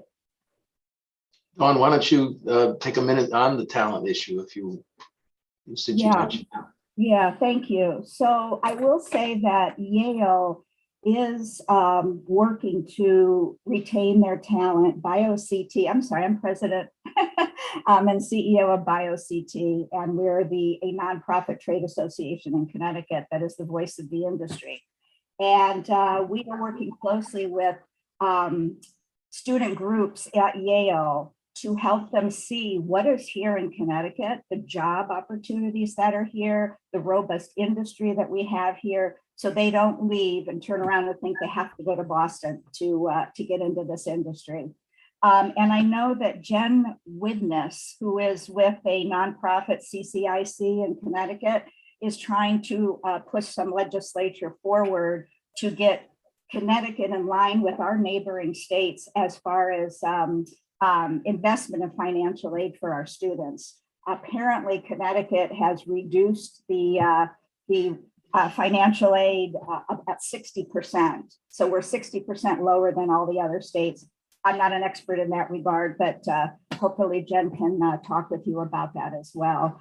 And what the state could really do to help with talent is look at the universities that are here, the community colleges, the private colleges, et cetera, and really make sure that all the universities have robust programs that are in line with the needs of the industry. Like the Biotech program at Southern Connecticut State. That's a terrific program. And I'm trying to work with Jennifer on what are all the biotech type programs that all of the colleges offer. And of those degrees that the students get, how many actually end up working in Connecticut? And there's a really big disparity on that. And I'd be more than happy to, come to a meeting and help discuss this with you. But if we could have Connecticut, raise that financial aid back up in par with our neighbors and look at maybe the public colleges and making sure that they're all, their programs are in line with the needs of the industry. Right. Have you polled or surveyed students as to how they perceive Connecticut as a place that they want to put roots down in, and they just spent 4, 6, whatever number of years honing their craft? They know the field they want to go into. These are science-based students. That's their degree. They have probably as much thought about what they want to do with their careers as any student. They have to have an idea about whether they want to stay in Connecticut. Let's forget about people being attracted to Connecticut, just the people we have here. Have you done that work? Well, BioCT has not done that type of survey with students. How come? We're happy to look at trying to do that alongside the colleges. But when you come to us and ask for help to grow this industry, I would think that you would want to know what are the barriers to creating the talent that businesses will want to locate because there's talent here. You're spot on, and that's exactly what needs to be done. And so one of the things BioCT works very hard at is building collaboration amongst all the universities, and so that the success of one will hopefully be the success of others. And I think that's an excellent idea. And I commit to you that I will work with the universities and see if they've done their own surveys and try to ascertain how we keep people here. I'll give you a really quick example. I just got a call this last week from a student in high school, Branford High School, who said that she is going into sciences. She's interested in the biotech field. Could I help her get an internship? And her goal is to go to Boston for her for school, etc. And I, said, I'll see what I can do. I said, and in the meantime, there's a lot going on here in Connecticut, and I highly recommend you look at Connecticut. She said she's applied to Connecticut schools, but the first thing out of her mouth was Boston. So we have to continue to do a lot more of letting these folks know what is available here. Thank you very much. You have some questions pending, Representative Cheeseman. Yes, I do. Thank you, Chairman Fanfara. Good to see you, Dawn. So we are, as the Finance Committee, we are asked frequently to increase tax credits, to add new tax credits. What benefit do you see increasing to this 90% you propose? What would that provide to Connecticut? What kind of bang per buck are we going to get out of that? That's a really great question. And what I'd like to do is defer to William Claffey, who is he's number 10 to speak, and he's an accountant, and he will give you all of that data. If you don't mind me deferring to Bill to do that. Would that be allowed, Chairman Fanfara? Can Bill answer the question? Or would you like me to postpone that question until Mr. Claffey is before us? I think that would be better, unless he wants to combine his remaining 30 seconds of Dawn's time. All right, I will. I will defer that question again, and sort of not quite a segue from Senator Fanfara's remarks. I know he put forward a bill last year to provide bonding for endowed professorships. I know a bill that I proposed was voted out of higher ed that would provide tax credits for companies that endowed professorships. Because as we, invest to develop the workforce, I personally feel companies should have some skin in the game and providing those, So can you just weigh in on that? What do you think about that? Yeah, I think that's, again, that's a great idea. One thing I've wondered about, maybe you can help answer. So if a student either comes here, but really more importantly, goes to school here and then stays here and gets a job, if the employer and the state jointly could get rid of their student loans somehow, or take a big chunk of their student loans. And if they stay in Connecticut and they work here for a minimum of 5 years, between the state and the employer, they'll be relieved of some of their student loan. Is that something that, you have considered in the past? I think that would go a long way. Chairman Panfara probably has longer institutional knowledge than I do. I know various ideas have been proposed in terms of, student loan forgiveness, what employers can do, tax credits and benefits for buying homes in Connecticut. But I do believe creating the avenues for the talent to learn and to retaining the talent here are incredibly important. So, and it absolutely is. I agree. And so, but today, even if we do things to have the students learn here, there's nothing to keep them here other than, the programs that we're going to try to do, et cetera. But I will say with the Governor's Workforce Council and the Next Gen Sector Partnership, New Haven took the lead on this industry. And I'm very pleased that the industry itself, the CEOs, et cetera, rolled up their sleeves and they've created an internship program. I think there's about 20 to 30 companies in the area that are offering internships, and that Sprint internship program is trying to match them with companies. So that's really helpful. All right. Thank you. Thank you for your answers today. Thank you, Chairman Fanfara. Thank you, Representative Cheeseman. Representative Yacarino. Thank you, Mr. Chair, and thank you, Dawn, for being here. I did forget when I spoke earlier to Paul that I didn't mention Senator Hartley for being a champion of bioscience, so I want to recognize Senator Hartley. But Dawn, so we've got to know each other over the last 6 or 7 years, and I want to give a quick story, and then I also want to talk about talent in Connecticut. So, Chairman Fanfara, my oldest son is a molecular biologist scientist. He went to school in Boston. But in 1994, he wasn't, he was young then, he wasn't in school, but 2 Yale graduate students started a company called 454 Life Sciences in Brantford, Connecticut. 454 is a gene sequencing. They got $7,000 to the state of Connecticut. Very talented young people. 454 Life Sciences became Mount Sinai, then Roche, then Mount Sinai. Today, currently, it's Semaphore. So we do have the talent. It's just, to Senator Fanfara's point earlier, many people do leave, but I think over the last 5 or 6 years, we're growing this talent.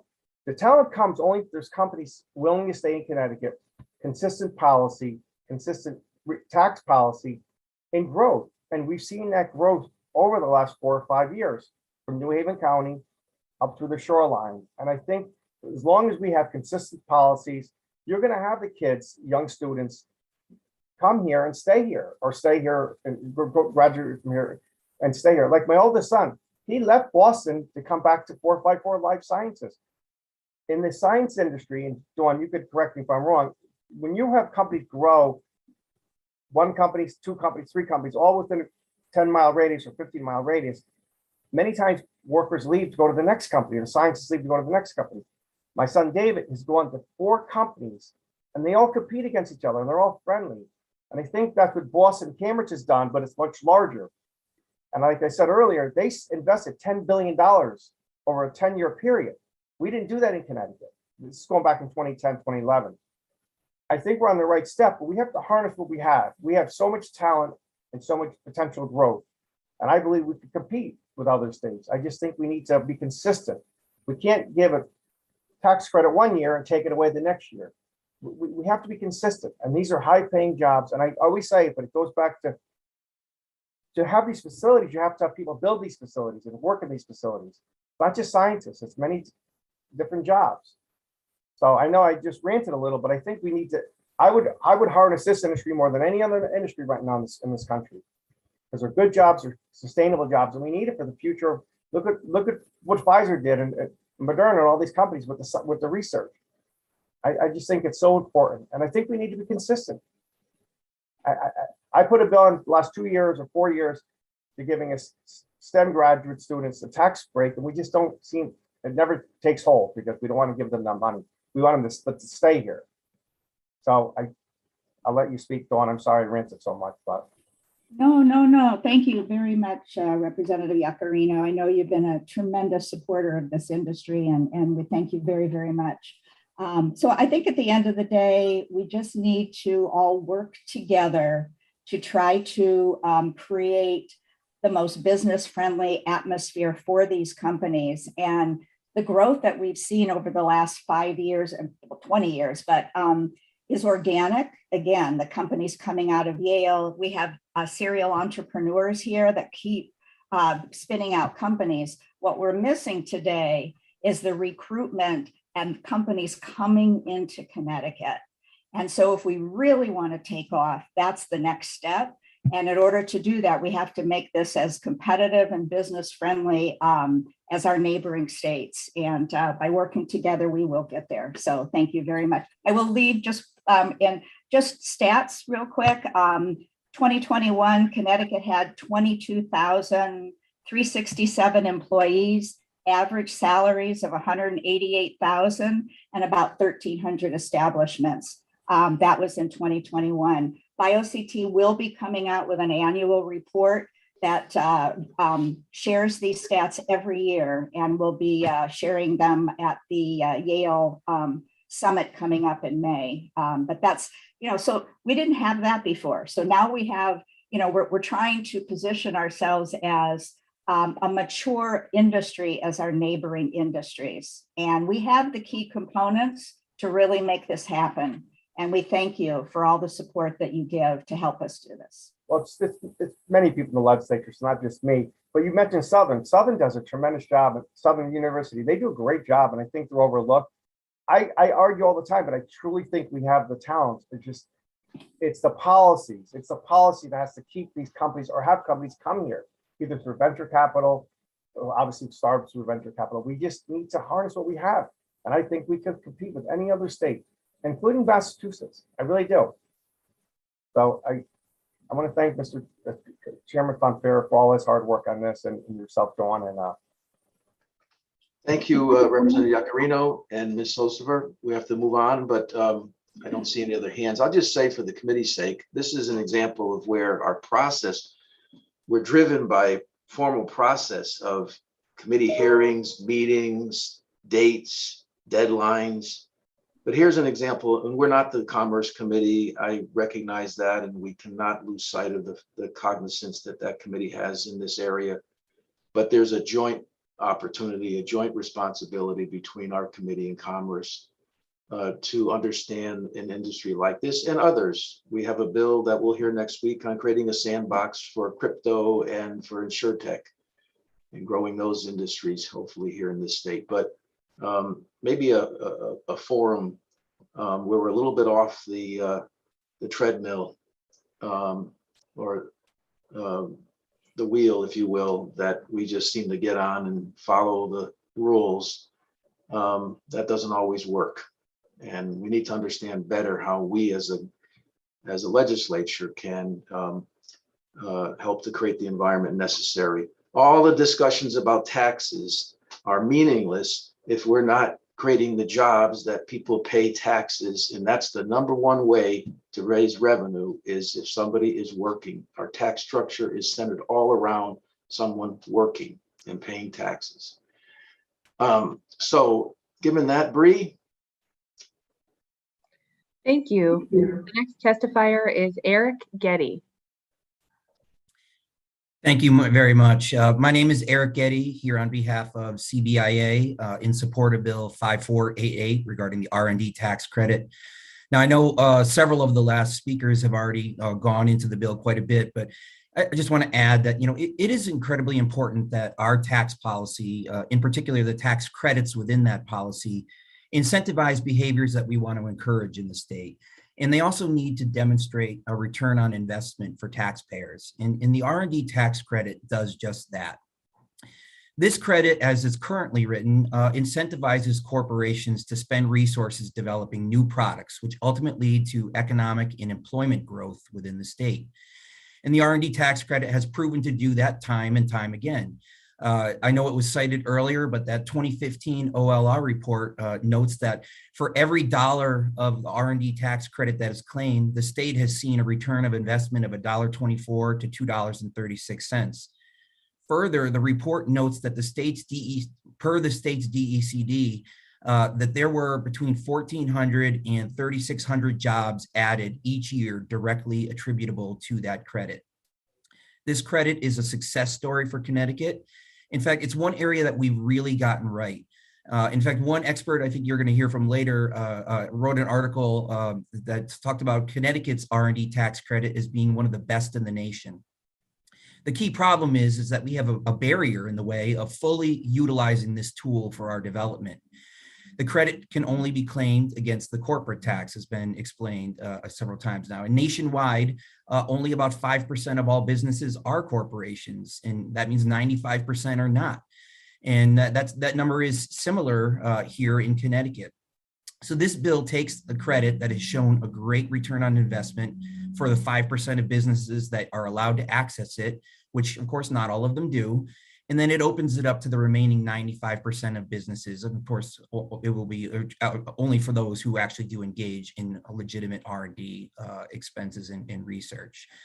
So, I do appreciate the committee raising this important concept. I think it's incredibly important to the manufacturing industries, among others in the state. And I believe that this bill will help to set Connecticut up as a leader in developing key high-tech, high wage paying industries of the future. So again, I know a lot of folks have already talked about this, so why don't I stop there while I still have some of my voice left and answer any questions if there are any. There are, Mr. Getty. Representative Berry has a question for you. Thank you, Mr. Chair. Hi, Eric. Thank you for being here.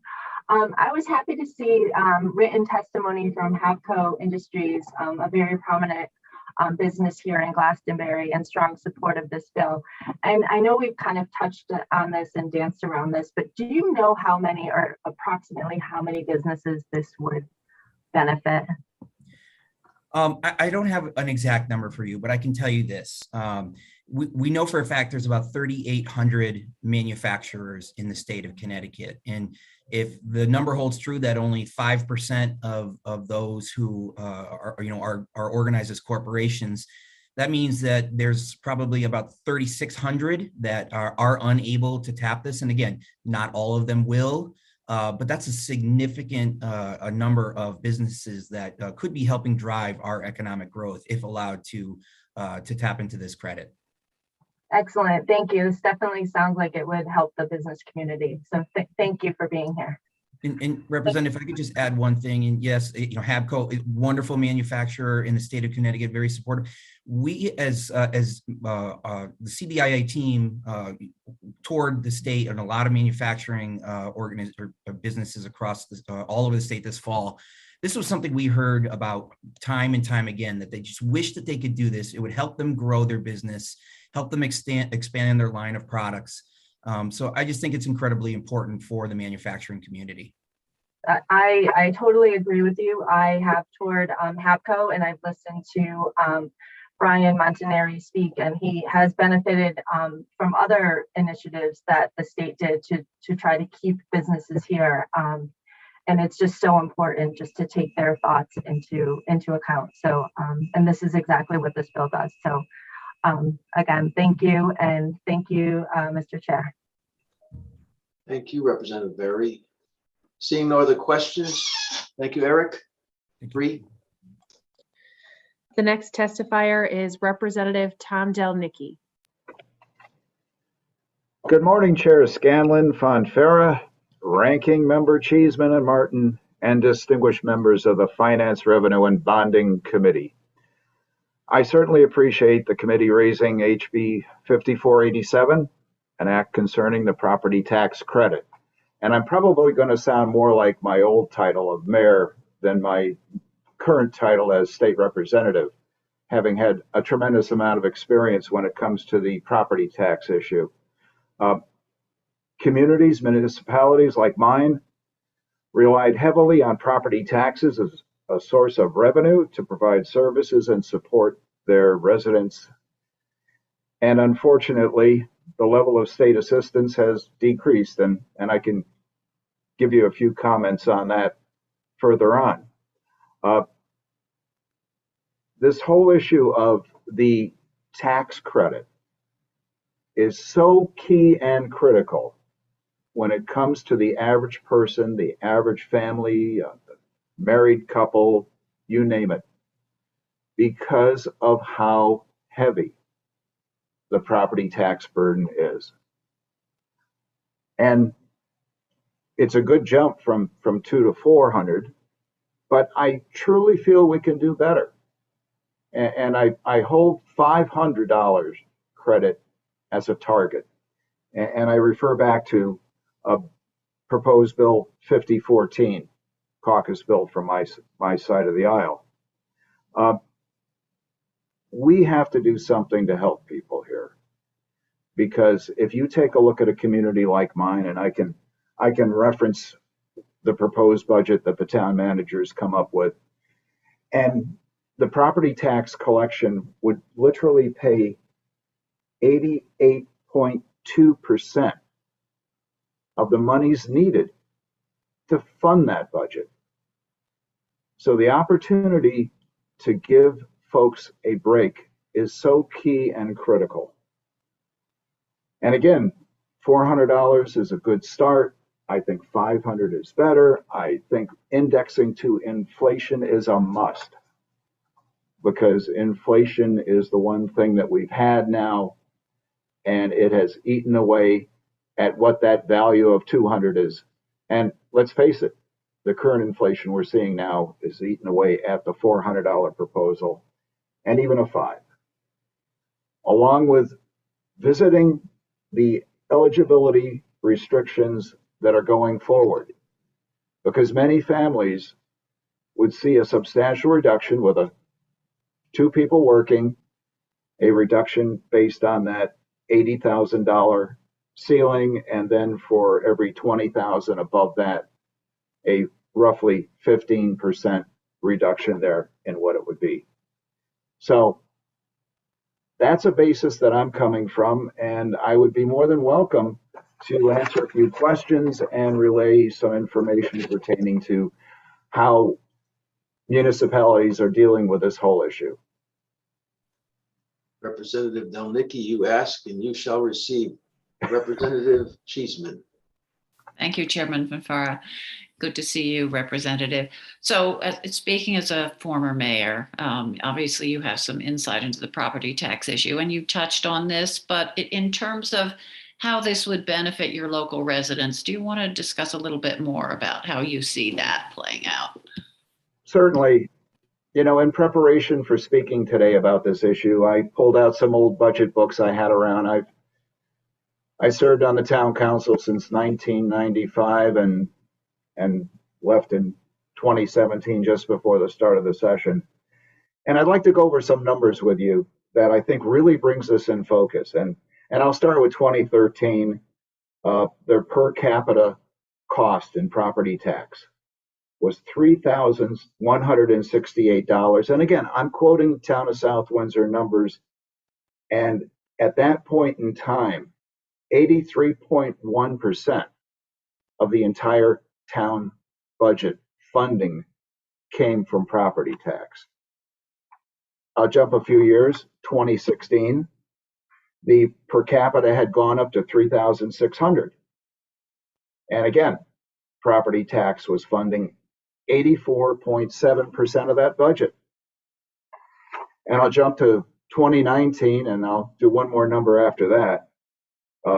In 2019, it was $4,074 per capita. Think about that, how much that changed in that short period of time. And the burden, 85.9%. 2021, the last year that we have solid information, I do have a that was proposed by my town manager and my community. But in 2021, $4,279 per capita. And the burden there was 86.1% of the monies needed to operate the town coming from property tax.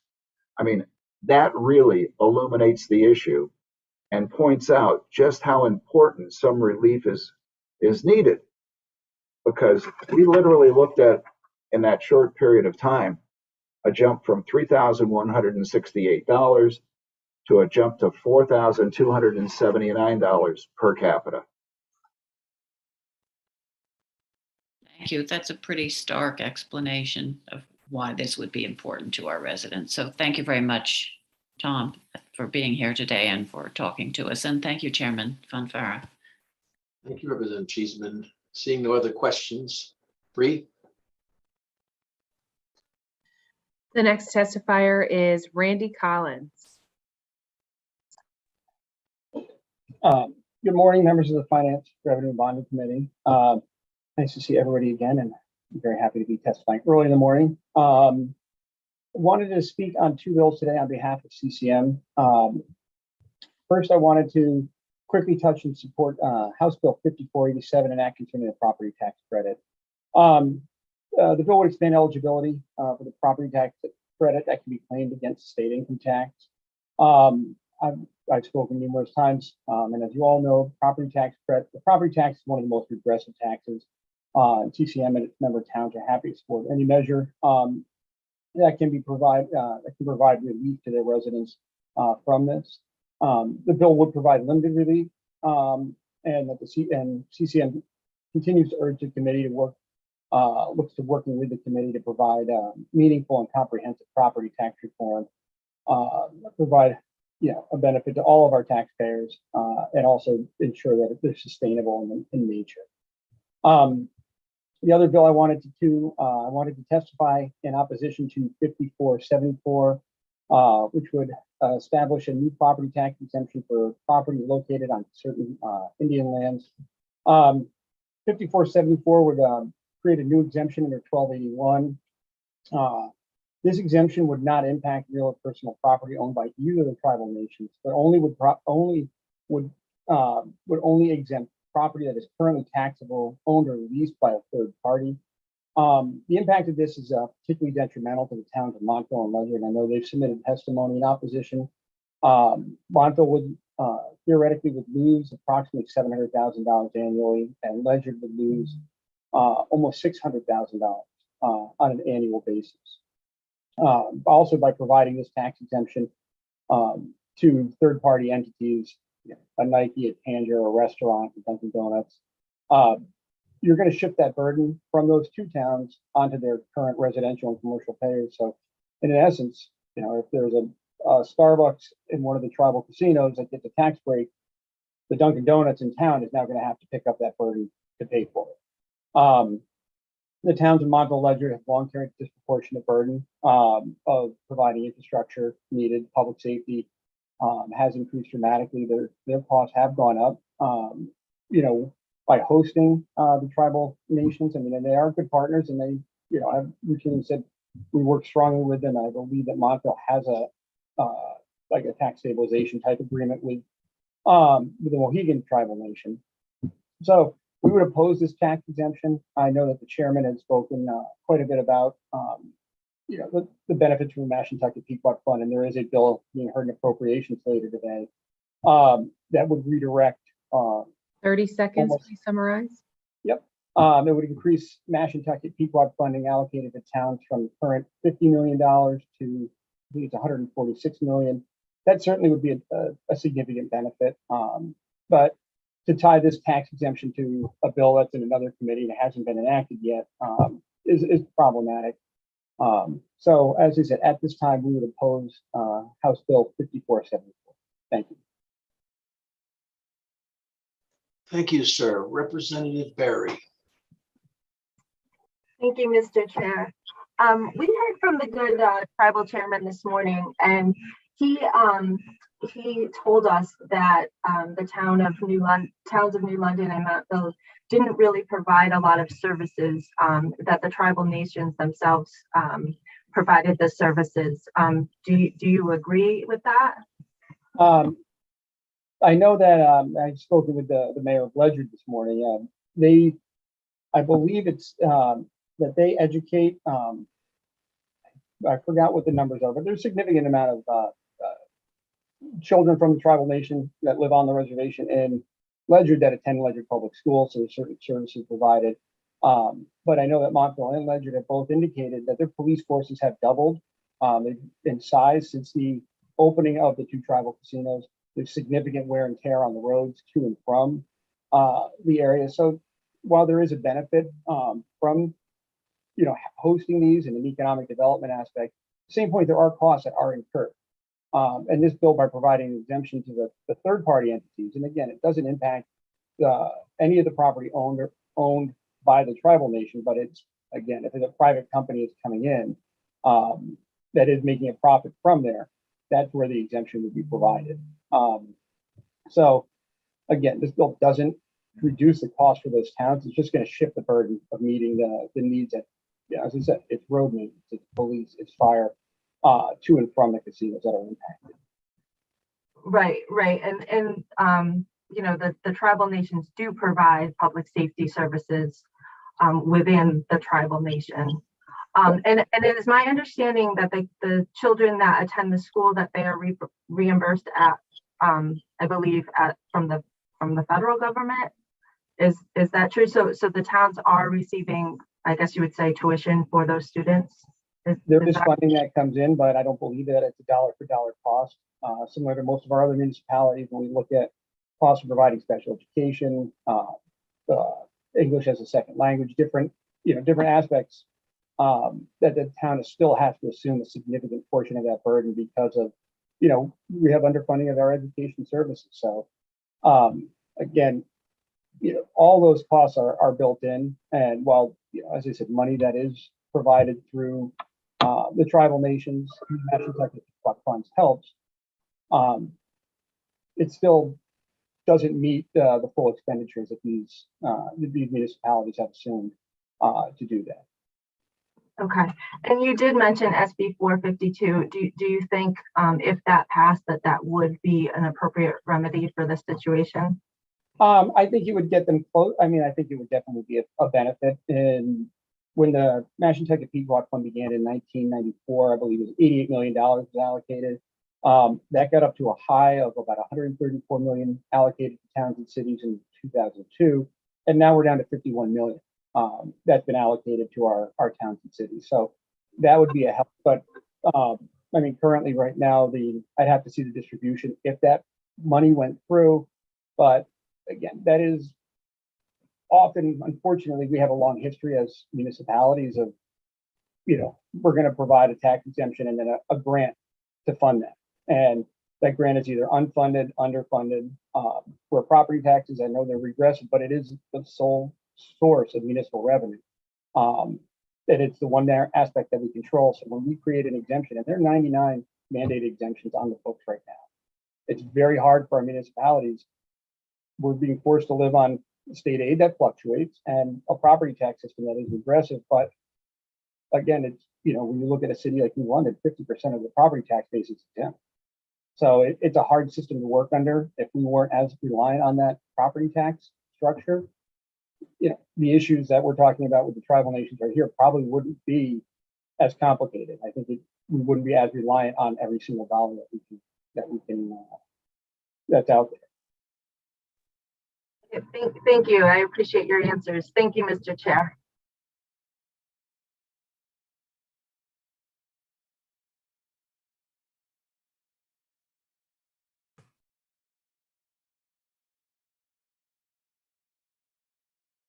would help if I got off mute, wouldn't it? I apologize, folks. I just started this job last week. But I was saying that Mr. Collins, you've been the beneficiary of more questions from Representative Berry than she's asked in the last couple of years. But she's always here for all public hearings and meetings throughout. I've always admired that. See no other questions. Bree. Thank you very much. Thank you. The next testifier is William Claffey. Thank you. Dear co-chair Scanlon and Fonfara and ranking members Cheeseman and Martin and members of the Finance, Revenue and Bonding Committee. Thank you for the opportunities to submit my written testimony and to provide my verbal testimony today in support of House Bill 5488, an act concerning a research and development expenses tax credit for pass-through entities. Mr. Pescatello and Mr. Gedde, who spoke before me, I think gave a very convincing arguments on the need for the credit on the pass-through entities. But I'm here to speak regarding an expansion of that bill to include two elements. One would be an increase to the R&D exchange percentage, which is currently at 65%, and moving that up to 90% as it relates to the biotech industry. And the second would be to increase the credit offset percentage, which is going to be raised to 70% in year 2023, but raise that from 70% to 90%, also specifically with respect to the biotech industry. I'm a partner at a regionally based accounting firm in Glastonbury, Connecticut. And so my comments are formed and my beliefs are formed from the 23 years of experience I have here in Connecticut, providing services to multiple industries, multiple different size companies, but certainly a lot of experience with the biotech industry. I think that these two expansion elements to the bill are critical to our state's economy. And I know we've discussed that. I've heard the discussions from the prior testifiers, but I think it's critical to the state economy to continue investment in this area. We've all seen from the public health emergency over the last 24 months how critical the biotech industry is to not only globally but domestically as well. Just taking a quick look at the statute, and I'd like to applaud the Connecticut legislature. We've done. I know it was mentioned in previous testimony, and I was the writer of that article. We do have a phenomenal R&D tax credit as it currently stands, but I think we're in a really unique position here to really sell Connecticut as a place for the biotech sector to grow. And I think implementing these two types of provisions really kind of show the biotech industry that Connecticut wants you here and that we're open for business. So if we take a look under 12217 ZZ, that's the provision that allows companies to offset taxes with tax credits. And so for most tax credits, that limitation is set at 50.04%. The legislature has gracefully allowed the R&D credit to move that percentage up to 70% once we get to 2023. Again, my request here is that for the biotech sector specifically, we raise that to 90%. If we look at the credit exchange, again, an exceptional program here in Connecticut under 12217 EE, qualified small businesses. So we're not talking about all biotechs, but qualified small businesses that have under 70 million in revenue and are not taxable, don't have taxable income, that if they qualify, they are allowed to currently exchange their credit at 65 cents on the dollar. And again, I think to be competitive with our neighbors to the north in Massachusetts, which has been spoken about quite frequently here, and then New York, which has invested also significant funds in the biotech industry, and then the other areas, California, North Carolina that we mentioned, moving that percentage up to 90% as well. So why biotech? As we all know and has been discussed, I mean, it is a growing industry. The folks that they hire are generally above average salaries. I think Dawn quoted $188,000 as the average salary in the biotech industry. And then biotech can create an ecosystem that supports other industries. So not only 30 seconds to summarize. Support manufacturing and service industries. And once biotech gets to market, they are very profitable and can pay significant business taxes to our state. And then lastly, there's an ROI on that, right? I mean, one thing I can say from my experience is that these biotech companies do not hold. They get cash either through cash infusion through venture capital, and they invest it all back into the company. It comes in through salaries, it comes in through services, through equipment purchase, and any other kind of factors. But they take that money and they invest it back in their business, which only can help to make the economy around it more vibrant. There's a global market insight report that notes that the biotech industry had a market size value in 2020 of 497 billion. They expect that to be 952 billion by 2027. That's almost 100% growth. And I, as a service provider here in Connecticut, I would love to have that growth here in Connecticut. And we are the industry up in Cambridge and up in New York, they're looking to expand. And I think Connecticut is ripe for that expansion. And I would love to see that here versus Worcester, versus Albany, versus California, as Mr. Pescatello mentioned previously, versus North Carolina. We've got the talent here. We've got a great living situation, and these tax incentives, I can tell you firsthand from my experience with the CFOs, because a lot of times they're the ones that are making business decisions, right, in terms of where they'd like to settle. It's very important to them, especially at the early stages, when every dollar is important. And they take those dollars and they invest them back in jobs. I'm happy to answer questions. I know a lot of the things have already been discussed previously, but I am happy to answer any questions that anyone has. Representative Cheeseman. Thank you. And thank you very much, Mr. Claffey. So I'll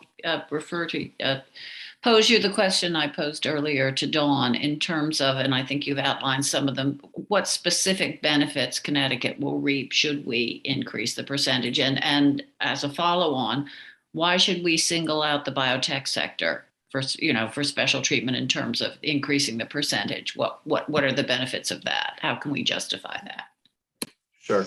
So it's been noted earlier from that OLR report, right? Every dollar invested returns between $1.24 and $2.36 back to the state.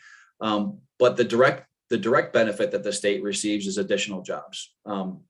As these companies are growing, they're, especially at the early stages, they're investing that back into workforce. They need researchers, they need scientists, they need laboratory clinicians, they need a number of things.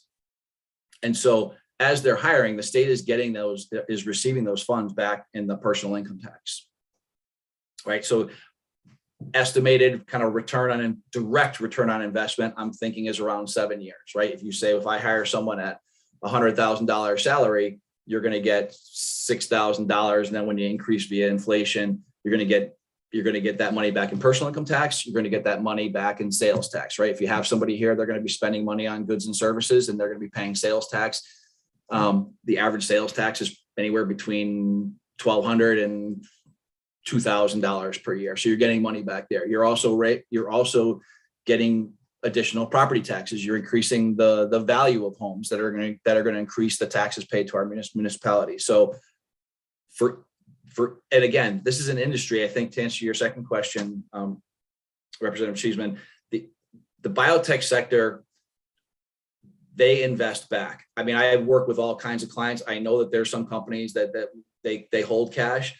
I know the biotech sector does not. As it's been mentioned before, they've got a kind of race to get to runway to product development. And in order to get there, they have to have people on the ground providing services for their industry. The biotech sector is not only growth. The other thing that I think is important was mentioned by Ms. Hosever before, is that the capital tax. It's something that it's not applied inequitably, but I think the output of that application does more negatively impact the biotech sector than it does other industries, because they are raising cash for the first 10 years. They're not generating any revenue, and they're paying pretty significant capital taxes. It's certainly significant compared to their revenue run. And so, offering that first prong of the credit offset up to 90% would provide them a significant benefit. with regard to the capital tax you discussed, although that's really not on the docket today, Yeah. is something comparable applied in our sort of competitor states if we're looking at Massachusetts and New York and California?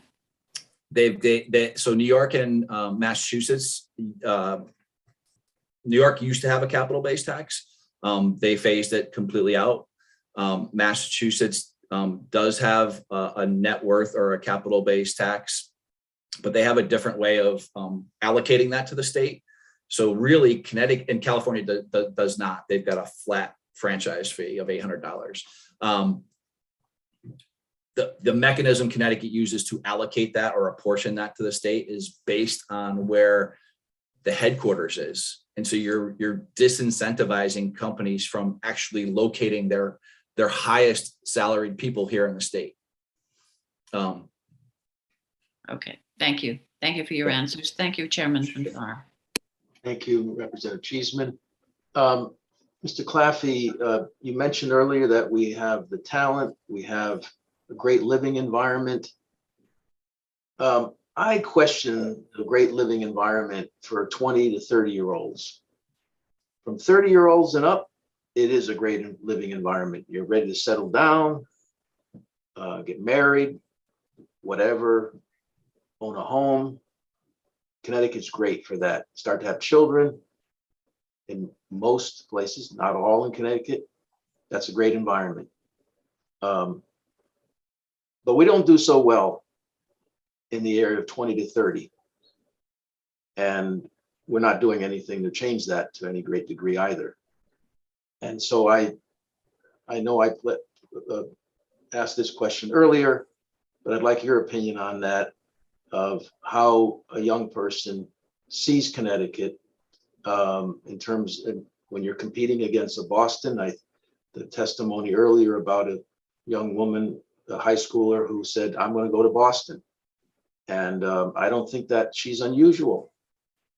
So I'd love your perspective on this, as I know you're an accountant and you deal with business owners, but they deal with folks that they need to hire.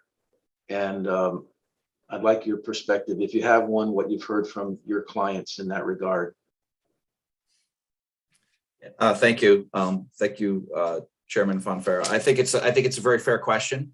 I don't necessarily disagree with you in terms of the kind of the state of the place to live for 22 to 30-year-olds. I was probably there myself at one point. And I do think that does come full circle. However, I think that it's not an overnight solution. I think that climate changes when you have more jobs here. When you have more jobs here, the ecosystem, and not just the ecosystem with regard to biotech, but everything around that starts to change. And I think it requires, I know it was mentioned about the Massachusetts life science. I have history with some companies that took advantage of those programs and went from 10 employees to 400. When you start multiplying that, well, you need other industries around there to support that growth and employment, right? And that means more restaurants, more bars, more everything kind of can blossom out of that type of environment. And so I think you mentioned restaurants. You mentioned restaurants and bars. I was at a forum some years ago put on by the then DCD commissioner and Matt McCooey from CI. This was to elicit comments and responses to, what could we be doing better to make Connecticut more of an attraction on innovation and entrepreneurship. And a fellow there who runs a small denim startup in Hartford said, you got to open your bars later. And we all chuckled. And he explained himself. He said, these young people, they don't work 9 to 5. They may start at 10, 11 and work till 10 or 11. And they go to the bar and the bartender says, last call. And that made me think about, how much do we consider when the young people that we want to attract here to this industry or any other have options right up the road or in New York City or in other parts of this country. And they're not, today they can communicate with their families much easier than probably ever before. So I just think that there's another part to this discussion that doesn't get a lot of attention. And I'll just finish by saying GE said they were leaving because of taxes. They left because of talent, and they felt they could